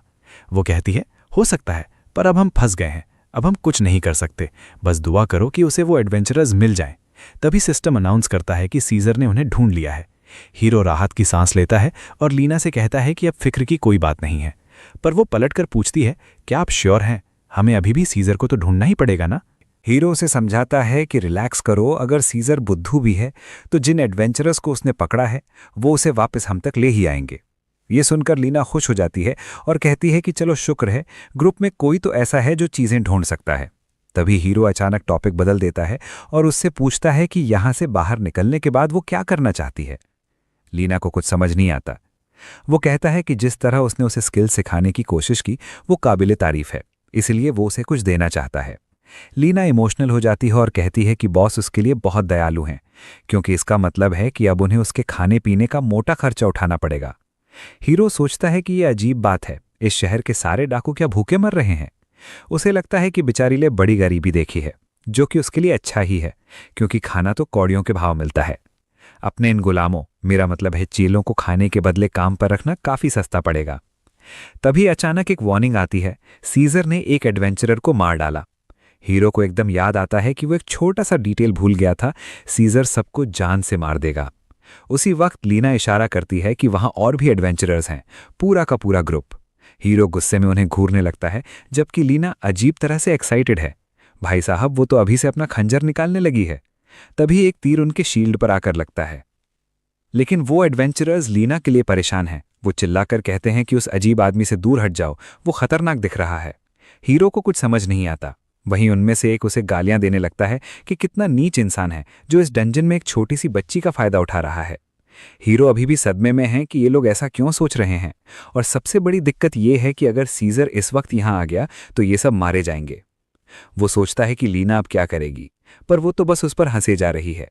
फिर वो अचानक हीरो से चिपक जाती है और एक्टिंग करने लगती है, ओह मैं कितनी बेचारी और नाजुक लड़की हूं, इस दुष्ट आदमी ने मेरा अपहरण कर लिया है। भाई पर तो गोलियां चलने की नौबत आ गई है। आर्चर चिल्लाता है कि लड़की को अभी के अभी छोड़ दो। हीरो उसे पकड़कर झकझोरता है और पूछता है कि क्या उसे मजा आ रहा है, और वो है कि हंसती ही जा रही है। तभी और भी खंजर उनकी तरफ आते हैं। जेलिया उसे पीछे धक्का देती है जिससे वो दोनों बच जाते हैं। उनका कैप्टन कहता है, सावधान, ये बंदा होलिन के खंजरों को चकमा दे रहा है, इसके पास कोई एडवांस्ड विजन है। होलिन पूछता है, जेसन, क्या तुम्हें भी महसूस हो रहा है? महसूस हो रहा है। मुझे लग रहा है कि खतरा बहुत बड़ा है। ये बंदा जितना कमजोर दिख रहा है उतना है नहीं। हमें इसे पूरी गंभीरता से लेना होगा और अपनी जान की बाजी लगाकर इसका सामना करना होगा। अचानक उनका कैप्टन सीरियस हो जाता है और कहता है, काल, मुझे तुम्हें बताना है कि मैं शुरू से ही तुमसे प्यार करता हूं।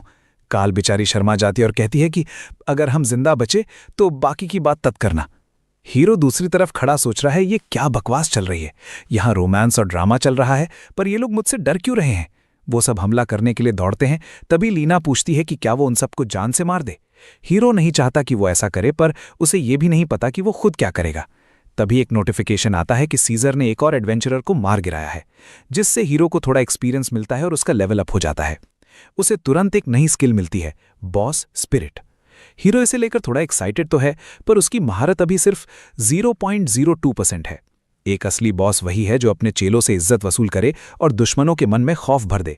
हीरो के शरीर से एक अलग ही ऑरा निकलने लगता है, जिसे देखकर लीना कहती है कि बॉस का चेहरा भी ऐसा लग रहा है जैसे वो दिन के 50 खून करते हों। हीरो कंफ्यूज हो जाता है कि आखिर वो कैसा चेहरा बना रहा है। जब एडवेंचरर्स उसकी तरफ लपकते हैं तो वो सोचता है कि उसे अब आईना देखना शुरू कर देना चाहिए। खैर, आईना बाद में, अभी टाइम है अपना बॉस करिश्मा दिखाने का। वो उन्हें ऐसी नज़र से देखता है जैसे उन्हें डर से जमा देगा, पर वो लोग अभी भी उसके सामने खड़े हैं, मतलब उस लुक का कोई असर नहीं हुआ। लीना पूछती है कि वो वहां किसी बेवकूफ़ की तरह क्यों खड़े हैं। उसे हीरो के आगे आना पड़ता है, जबकि एक बंदा चिल्लाते हुए आता है कि गंदे कचरे, अब तू मरेगा। अब हीरो को समझ आता है कि उसने खुद को कितनी खतरनाक सिचुएशन में डाल दिया है। वो बंदा उस पर तलवार चलाता है जो सीधे उसकी गर्दन की तरफ बढ़ रही होती है। हीरो को लगता है कि अब खेल खत्म, पर ऐन वक्त पर वो बंदा रुक जाता है। हीरो को लगता है कि शायद उसके ऑरा ने काम कर दिया, पर असल में उसके पीछे देखो कौन खड़ा है, हमारा सीजर।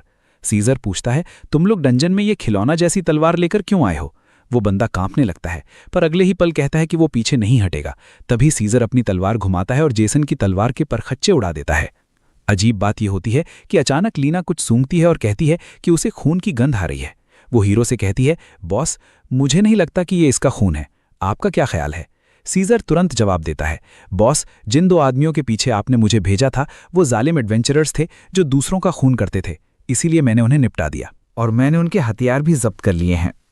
हीरो थोड़ा हिचकिचाता है और कहता है कि मुझे कुछ समझ नहीं आ रहा।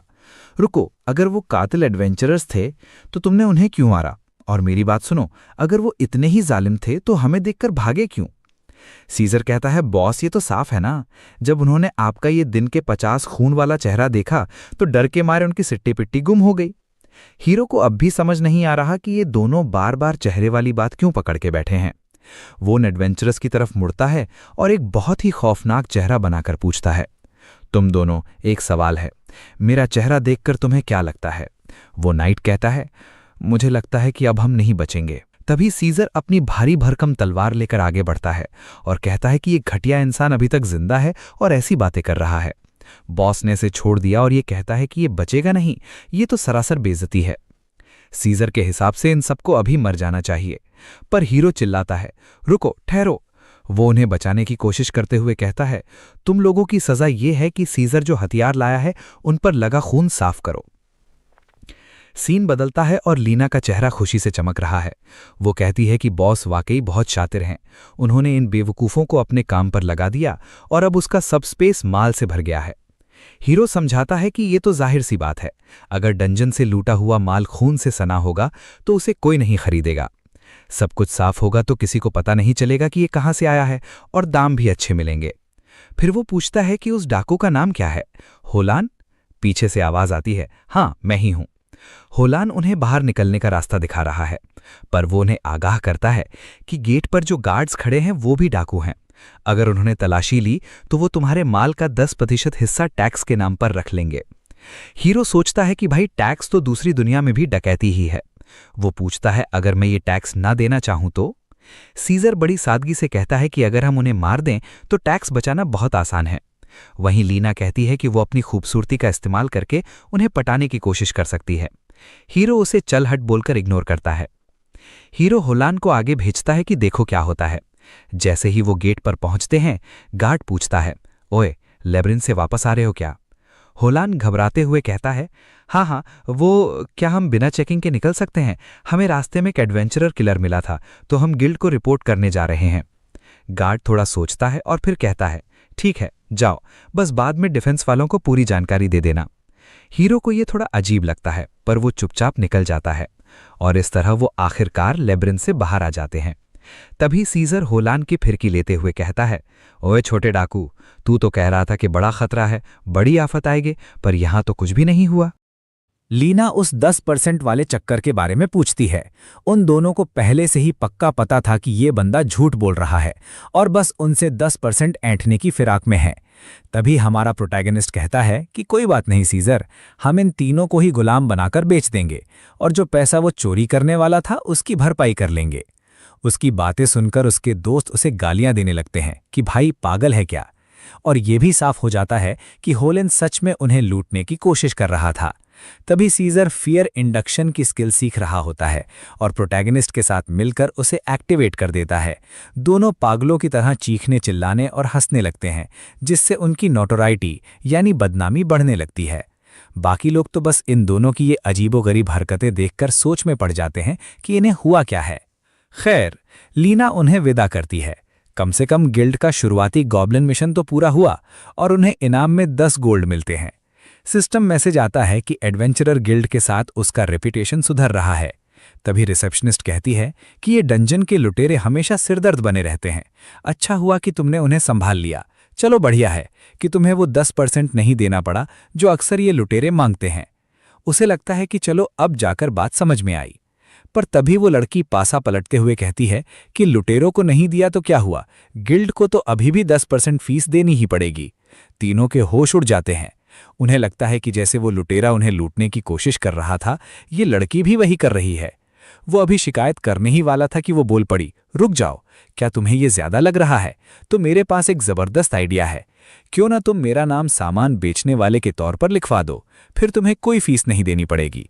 अपना परिचय देते हुए वो बताती है कि उसका नाम एरोल है, पर साफ दिख रहा है कि ये दाल इतनी आसानी से गलने वाली नहीं है और कुछ ना कुछ लोचा जरूर होगा।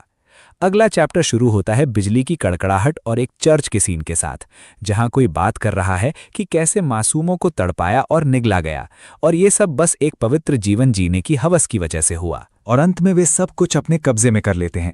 वो बंदा अपने हाथ ऊपर उठाता है और पीछे एक जोरदार धमाका होता है। पर इस मामले में ट्विस्ट ये है कि सीजर ने बीच में ही कमरे में घुसकर उस बंदे की कल्ट वाली सभा में खलल डाल दिया। दोनों एक दूसरे को घूरते हैं और सीजर उससे पूछता है कि क्या वो कोई पादरी है। वो बंदा पूछता है कि वो उसकी क्या मदद कर सकता है। तभी सीजर चिल्लाकर कहता है कि अरे भाई, बॉस की तबीयत खराब है। इसके बाद कहानी कुछ घंटे पहले होटल के सीन पर जाती है, जहां प्रोटैगनिस्ट कहता है कि आज रात हम किसी आलीशान जगह पर रुकने वाले हैं। लीना खुशी से झूम उठती है और उसकी तारीफों के पुल बांधने लगती है कि आप सबसे अच्छे हैं, आपके साथ रहने में हमेशा मजा आता है। वहीं प्रोटैगनिस्ट मन ही मन सोच रहा है कि जब तक उसके पास उसकी वाहवाही करने वाले ये चेले हैं, तब तक जिंदगी एकदम आसान है। ऊपर से काउंटर वाली लड़की ने सामान की एंट्री कुछ इस तरह की कि उसे फीस भी कम देनी पड़ी और सामान की पूरी कीमत भी मिल गई। वो हैरान है कि उसकी किस्मत इतनी अचानक कैसे चमक गई, खासकर तब जब वो दिखने में इतना ज्यादा बदसूरत है। दूसरी लड़की उसे घूरते हुए कहती है, हाँ ये तो सच है, ये दिखने में वाकई बहुत ज्यादा बदसूरत है।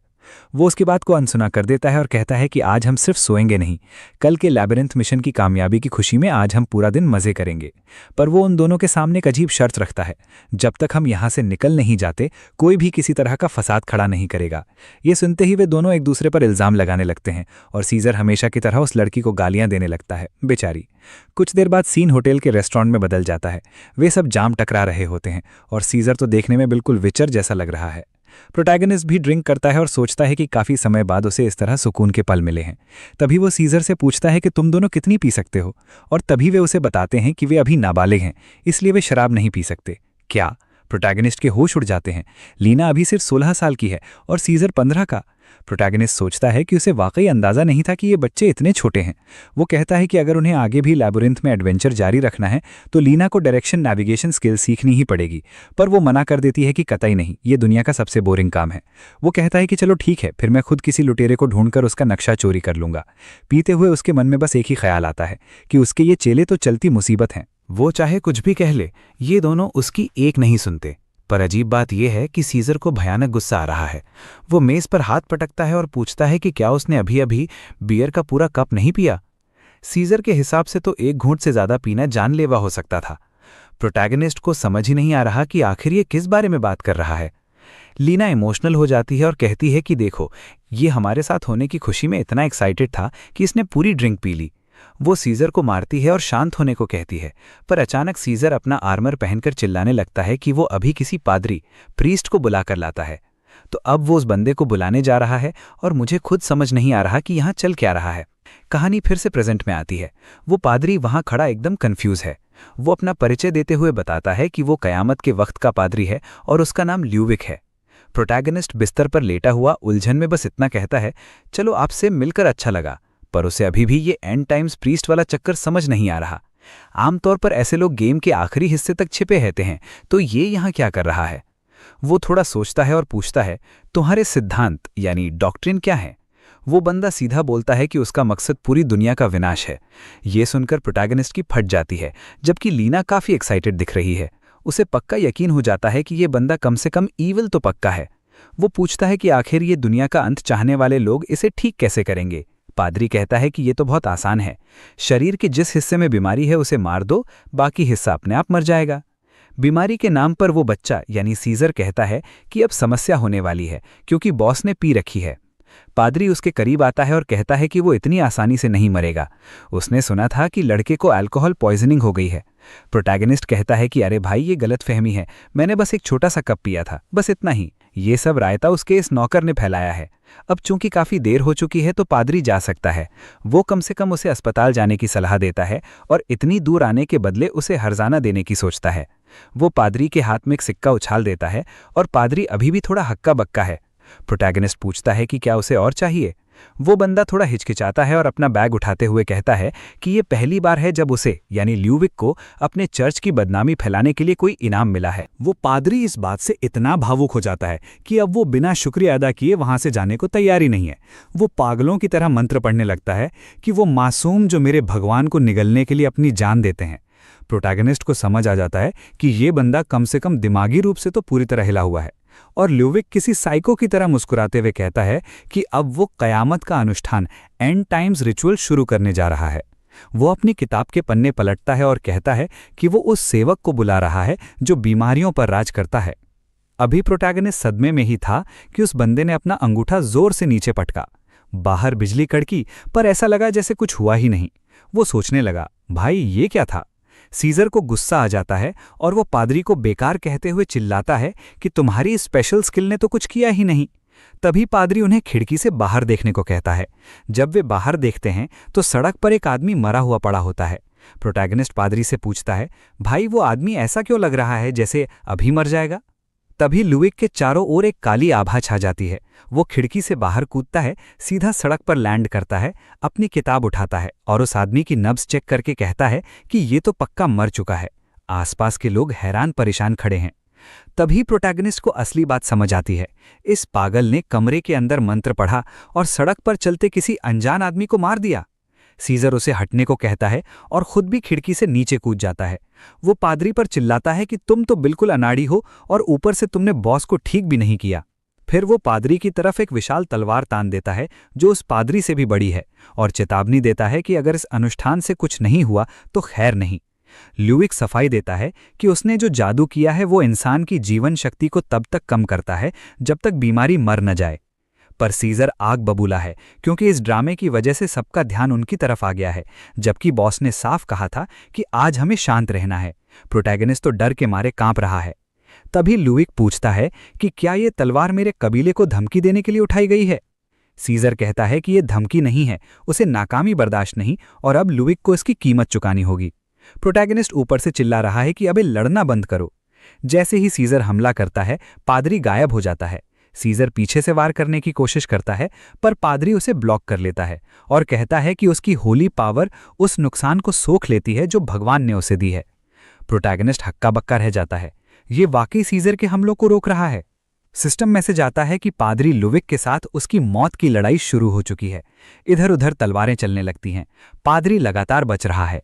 तलवार के एक और वार से जमीन फट जाती है, धुआं उठता है, पर पादरी फिर से गायब हो जाता है। तभी अचानक कनेकी के स्टाइल वाले टेंटिकल्स निकलते हैं और सीजर पर पीछे से हमला करते हैं। सीरियसली, जैसा मैंने कहा, यह बिल्कुल वैसा ही है। पादरी अब पूरी तरह कनेकी मोड में आ चुका है और हमला करते हुए कहता है कि अब सीजर शैडो स्पीयर की रफ्तार देखेगा। सीजर अपनी तलवार घुमाते हुए और अपनी चोगा का इस्तेमाल करके खुद को बचाने की कोशिश करता है। प्रोटैगनिस्ट तो सदमे में है।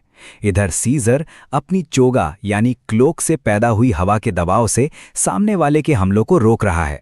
सीजर फिर से चार्ज करता है और पादरी के आमने सामने आ जाता है, पर पादरी उसके वार को ऐसे रोकता है जैसे कोई बड़ी बात ही ना हो। एक पल के लिए प्रोटैगनिस्ट को लगता है कि पादरी कमजोर पड़ गया है, पर तभी उसकी पीठ से एक और कानेकी वाला टेंटिकल बाहर निकल आता है। प्रोटैगनिस्ट घबरा जाता है कि कहीं सीजर के सीने में वो चीज न धंस जाए, क्योंकि अगर सीजर मरा तो समझो प्रोटैगनिस्ट का गेम ओवर हो गया। कुछ फटने की आवाज आती है, पता नहीं क्या था, पर चलिए अगले चैप्टर की ओर बढ़ते हैं। जैसे ही पादरी अपने टेंटिकल से हमला करता है और प्रोटैगनिस्ट सोच रहा होता है कि इसे रोकें कैसे, तभी वो अचानक चिल्लाता है, कार्ड्स आ गए। पादरी पीछे मुड़ता है और ऐसा लगता है कि उसने सीजर को आर पार कर दिया है, पर नहीं, दरअसल प्रोटैगनिस्ट ने उसे बस 1 सेकंड के लिए डिस्ट्रैक्ट किया था, जिससे हमला सीजर के हाथ के बगल से निकल गया। सीजर हंसता है, अपना हाथ उठाता है और एक जोरदार वार उस बंदे की पीठ और सीने पर जड़ देता है, जिससे वो सीधा जमीन में धंस जाता है। भाई, मामला सीरियस था। एक पल के लिए मुझे लगा था कि ये पादरी प्रोटैगनिस्ट की टीम में शामिल हो जाएगा। सीजर चिल्ला रहा है कि उसने उस कमीने पादरी को मार गिराया, जबकि पूरा शहर सोच में पड़ा है कि ये क्या बवाल है। तभी उसकी नजर आती पुलिस पर पड़ती है। लोगों ने सरकारी प्रॉपर्टी को नुकसान पहुंचाया, शहर के बीचों बीच लड़ाई की और पास खड़ी एक महिला चिल्लाने लगती है कि ये बंदा उसी फ्लोर से कूद कर आया है जहां वो बच्चा है। और बस देखते ही देखते सीजर अरेस्ट हो जाता है। लीना पूछती है कि अब वे क्या करेंगे। सेड्रिक तो गया काम से और लीना उसे अकेले लेकर कहीं भाग भी नहीं सकती। प्रोटैगनिस्ट को लगता है कि बस यहां से निकलना होगा कहीं भी, पर बात बनती नहीं। वे पुलिस स्टेशन में ऑफिसर्स के सामने बैठे हैं। पुलिस कहती है कि विल का कोई पिछला क्रिमिनल रिकॉर्ड नहीं है, पर ऐसा लग रहा है कि वही सीजर को कमांड करता है। यकीन करना मुश्किल है, पर इस बच्चे ने पहले कभी कोई गलत काम नहीं किया। फिर पुलिस वाला कहता है, बेटा, अब तुम्हें ये समझाना होगा कि ये सब हुआ क्यों। उस पादरी के अलावा सड़क के बीचों बीच एक आम नागरिक को बिजली का झटका लगा है। वो तुम्हारी लड़ाई के बीच में फंसा था, हैरा। प्रोटैगनिस्ट ठंडी आह भरता है और कहता है कि शायद आपको देखकर ना लगे, पर मैं बीमार हूं। अब ये अपनी कहानी शुरू करता है। वो कहता है कि सीजर उसे ठीक करने के लिए उस पादरी को लाया था। उसे नहीं पता था कि वो एक एंड टाइम्स पादरी है। उन्होंने बस वही किया जो उस बंदे ने कहा, पर जब उसने प्रोटैगनिस्ट पर जादू किया तो वो रास्ता भटककर किसी और को लग गया। पुलिस वाला कहता है कि तुम्हारी कहानी हजम नहीं हो रही। उसे लगता है कि प्रोटैगनिस्ट उस दुष्ट पादरी को अपनी टीम में शामिल करना चाह रहा था। प्रोटैगनिस्ट सोचता है कि ईमानदारी से कहूं तो ये वाली कहानी ज्यादा असली लग रही है, खासकर तब जब लीना भी जेल की सलाखों के पीछे पहुंच चुकी है। उसे भी खतरनाक माना जा रहा है। लीना रो रही है कि अब हम जेल में रहकर डेमन किंग की आर्मी कैसे बनाएंगे। जब वो ये सब सोच रहा होता है तो पुलिस वाला बड़ा एक्साइटेड दिखता है। उसे लगता है कि बच्चा घबरा रहा है और बस अब सच उगलने ही वाला है। बच्चे, अब मैं एक ऐसे गवाह को बुलाने वाला हूं जो तुम्हारा गुनाह पक्का साबित कर देगा। अंदर आइए, मिस एरॉल। क्या? प्रोटैगनिस्ट के तो तोते उड़ गए। वहीं एरॉल कहती है, तुम्हें दोबारा देखकर अच्छा लगा। पुलिस वाला भी हैरान है कि ये एक दूसरे को कैसे जानते हैं, जबकि एरॉल अपनी उन्हीं झुकी हुई नजरों से उसे देख रही है। ओ भाई, उसने हमारे लड़के को बचा लिया। उसने कहा कि ये शर्मनाक है, पर उसे लगता है कि उसने सब कुछ समझने में बड़ी गलती की है। प्रोटैगनिस्ट को अभी भी समझ नहीं आ रहा कि चल क्या रहा है। पुलिस वाला कहता है, अरे रुकिए, क्या आपने ही नहीं कहा था कि आपके पास उस आदमी की जानकारी है जो उस पादरी के साथ मिला हुआ था? वो कहती है, हाँ कहा था, पर फिर वो इशारा करती है कि उसके सामने जो नौजवान खड़ा है वो एक इज्जतदार एडवेंचरर है जिसने लेबिरिंथ के हत्यारों को पकड़ा था। इसलिए इस बात की गुंजाइश बहुत कम है कि उसका उस पादरी या किसी भी काले धंधे से कोई लेना देना हो। वो अपने चेहरे पर एक डरावने हाव भाव लाती है, जो सच कहूं तो ऐसा लग रहा है जैसे वो पुलिस वाले के मजे ले रही हो। वो कहती है कि देखकर तो यही लगता है कि आप इस केस को आगे नहीं बढ़ाना चाहेंगे, क्योंकि इससे आपकी पुलिस की परफॉर्मेंस और साख को धक्का लग सकता है। पुलिस वाला सोचने पर मजबूर हो जाता है और उसे समझ आता है कि अगर वो ये केस हार गया तो उसकी फजीहत होगी, इसलिए इसे यहीं दबा देना ही बेहतर है। इधर प्रोटैगनिस्ट तो फूला नहीं समा रहा। उसे लग रहा है कि भाई की किस्मत चमक गई और बस उसका दांव काम कर गया। सारे इल्ज़ाम एक झटके में हटा लिए गए। वो सोचता है कि इस बार वाकई लक ने साथ दिया और उन लोगों को वो सब बताना सही फैसला था। एरुल कहती है कि उसने कभी नहीं सोचा था कि एडवेंचरर्स गिल्ड ज्वाइन करते ही उसके साथ ऐसा कुछ हो जाएगा। अच्छा हुआ कि वो सही वक्त पर मदद के लिए पहुंच गई। प्रोटैगनिस्ट कहता है कि वो उसका कर्जदार है। ये सुनकर एरुल के चेहरे पर फिर से एक शरारती और थोड़ी सी ईविल मुस्कान आती है और वो कहती है, तो इसका मतलब है कि अब तुम गिल्ड के एक्सक्लूसिव मेंबर बन जाओगे, है ना? इसके बाद वो ये कहकर निकल जाती है कि अब सब सुलझ चुका है, पर लीना को पक्का यकीन है कि आगे इनके लिए कोई बड़ी मुसीबत खड़ी होने वाली है। वहीं प्रोटैगनिस्ट कहता है कि उसे इस बात की चिंता ज़्यादा है कि वो रात भर सो नहीं पाया और अब नींद के मारे उसकी जान निकल रही है। तभी अचानक सीजर उसकी तरफ देखता है और कहता है कि अब वक्त आ गया है कि उसका ढंग से इलाज कराया जाए। प्रोटैगनिस्ट खुद हैरान है कि ये गधा आखिर किस बारे में बात कर रहा है। सीन इलाज की तरफ बढ़ता है और मुझे अभी भी ये समझ नहीं आ रहा कि इसे ज़रा सी बियर पिलाने पर ये लोग इतने परेशान क्यों हैं। पादरी वहाँ खड़ा हीलिंग मंत्र पढ़ रहा है पर कहता है कि पता नहीं क्यों ये काम ही नहीं कर रहा। प्रोटैगनिस्ट जवाब देता है कि हीलिंग तो इस बात पर निर्भर करती है कि कितनी डिवाइन पावर इस्तेमाल की गई है। पादरी सोचने लगता है कि शायद ये कोई ऐसा श्राप है जिसे उसके जैसा छोटा पादरी ठीक नहीं कर सकता। प्रोटैगनिस्ट सोच रहा है कि अब तो मैं गया। कुछ देर पहले जब उसने सोने जाने के बहाने बीमारी का नाटक किया था तो सीजर ने एक नहीं सुनी और उसे ज़बरदस्ती घसीटकर इलाज के लिए ले आया और अब वो पादरी उसे ठीक करने के लिए जूझ रहा है, जबकि असल में उसे कुछ हुआ ही नहीं है। जब पादरी हिचकिचाता है तो सीजर भड़क जाता है और पूछता है कि तुम्हारा मतलब क्या है कि तुम उसे ठीक नहीं कर सकते। पादरी समझाने की कोशिश करता है कि उसे बस थोड़ा और समय चाहिए, पर सीजर उसे पकड़ लेता है और कहता है कि बहाने बनाना बंद करो। तुम्हें पता होना चाहिए कि सड़क पर उस पादरी का जो हाल हुआ था वो हमने ही किया था।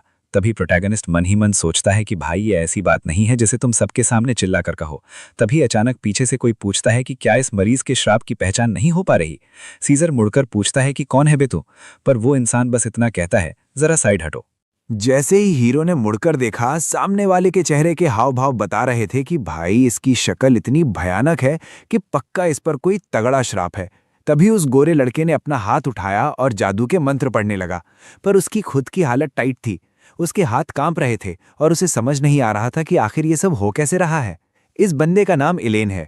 अब आप सोच रहे होंगे कि लड़के का नाम इलेन? हाँ भाई, यही सच है। ये एक इंटरमीडिएट प्रीस्ट है और इसे दाल में कुछ काला लग रहा है। दरअसल इसके बॉस पर जो श्राप है, इलेन उसे महसूस तक नहीं कर पा रहा।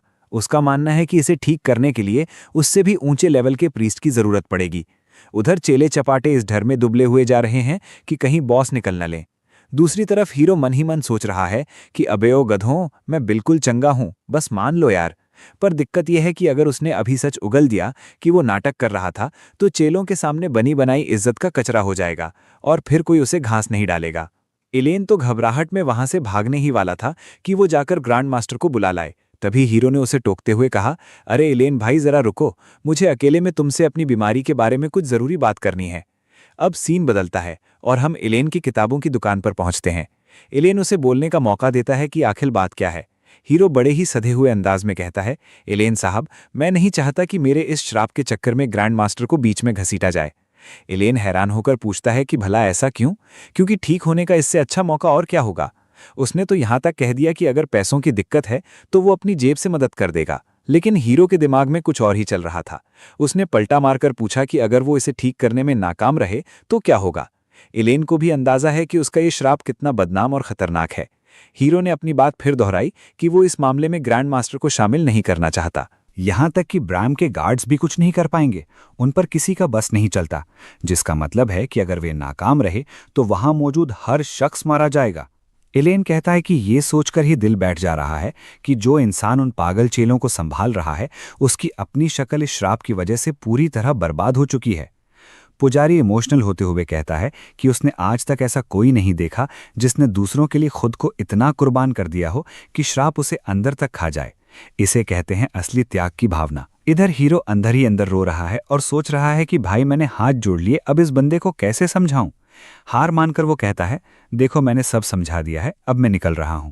पर इलेन उसे रोक लेता है और कहता है, रुको, मैं तुम्हें एक ऐसा बफ दे सकता हूं जो तुम्हारे श्राप का असर कम कर देगा, शायद तुम थोड़े बेहतर हो जाओ। जैसे ही वो रोशनी हीरो पर पड़ती है उसे शरीर में ताकत महसूस होने लगती है।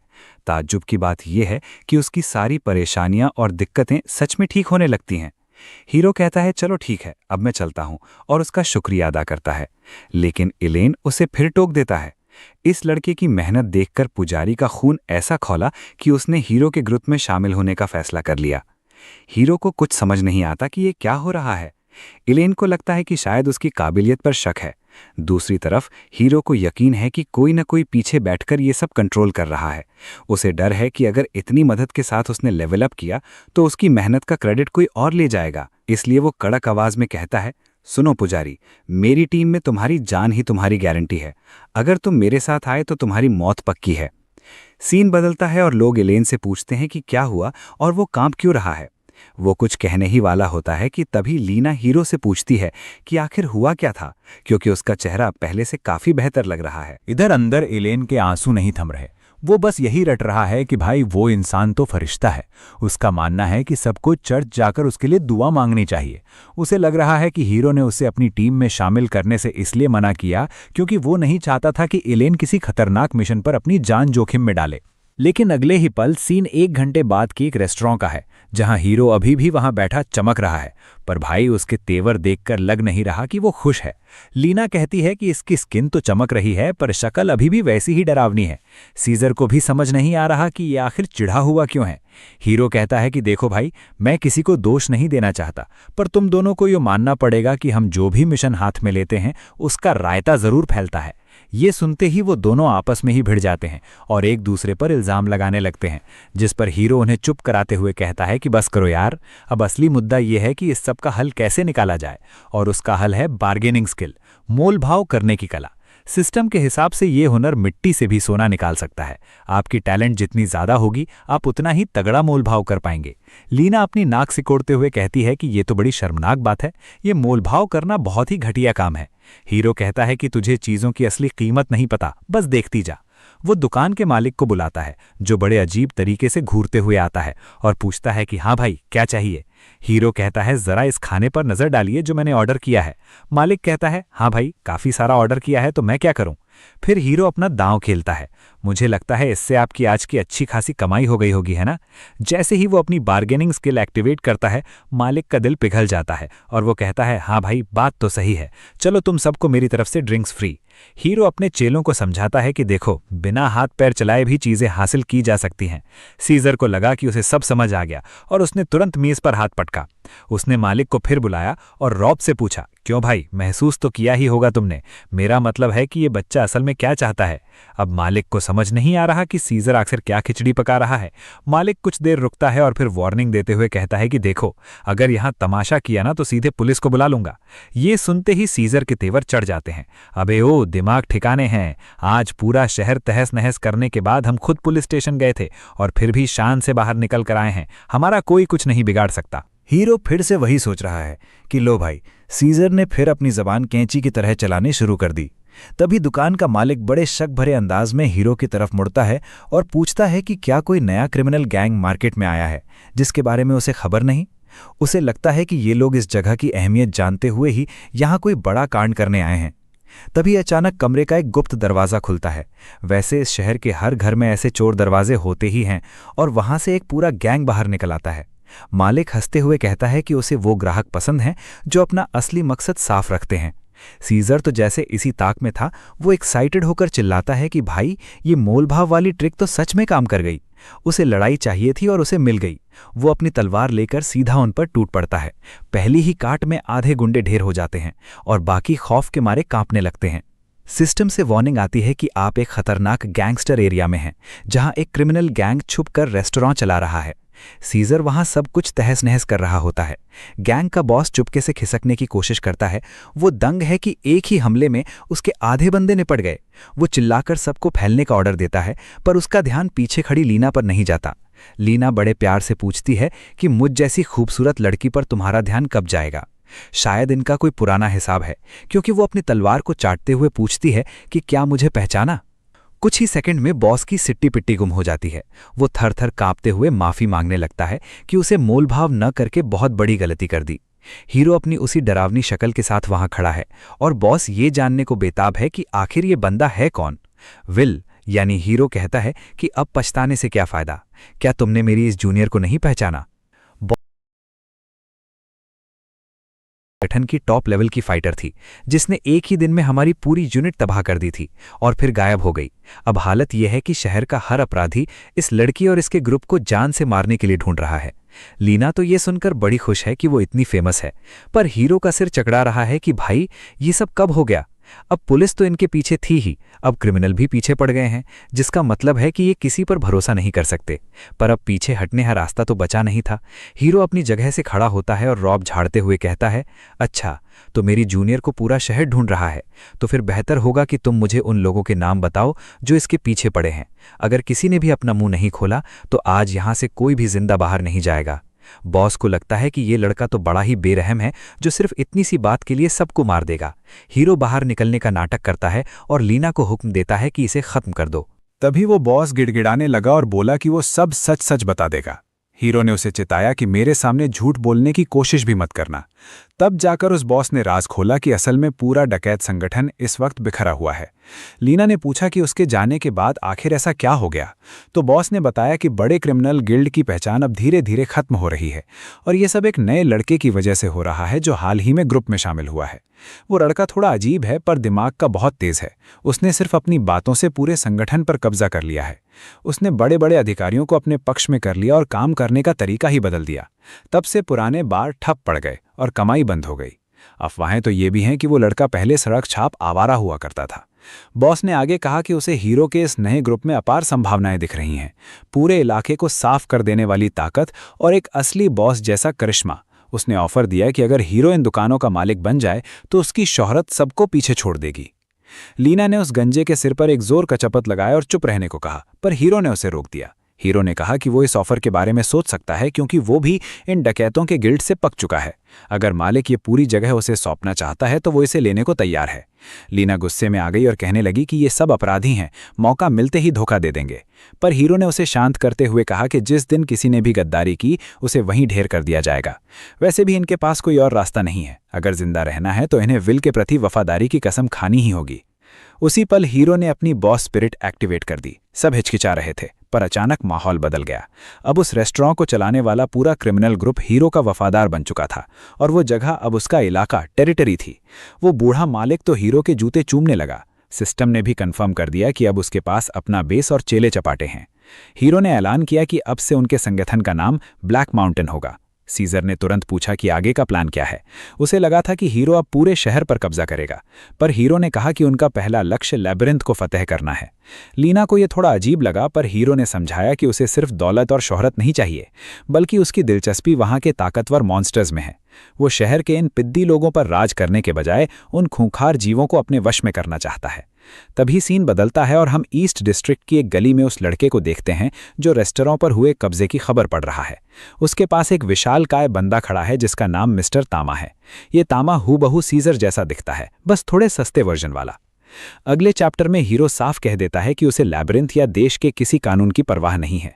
अगर उन्हें सबसे बेहतर बनना है तो वो अपने दम पर आगे बढ़ेंगे। सिस्टम ने टीम के उद्देश्य तय कर दिए और उस बार पर कब्जे के बाद उन डकैतों की बदनामी भी हीरो के खाते में जुड़ गई। उधर वो गंजा मालिक अभी भी सदमे में था, पर उसके साथी ने कहा कि कम से कम वो जान बचाकर तो निकल आए।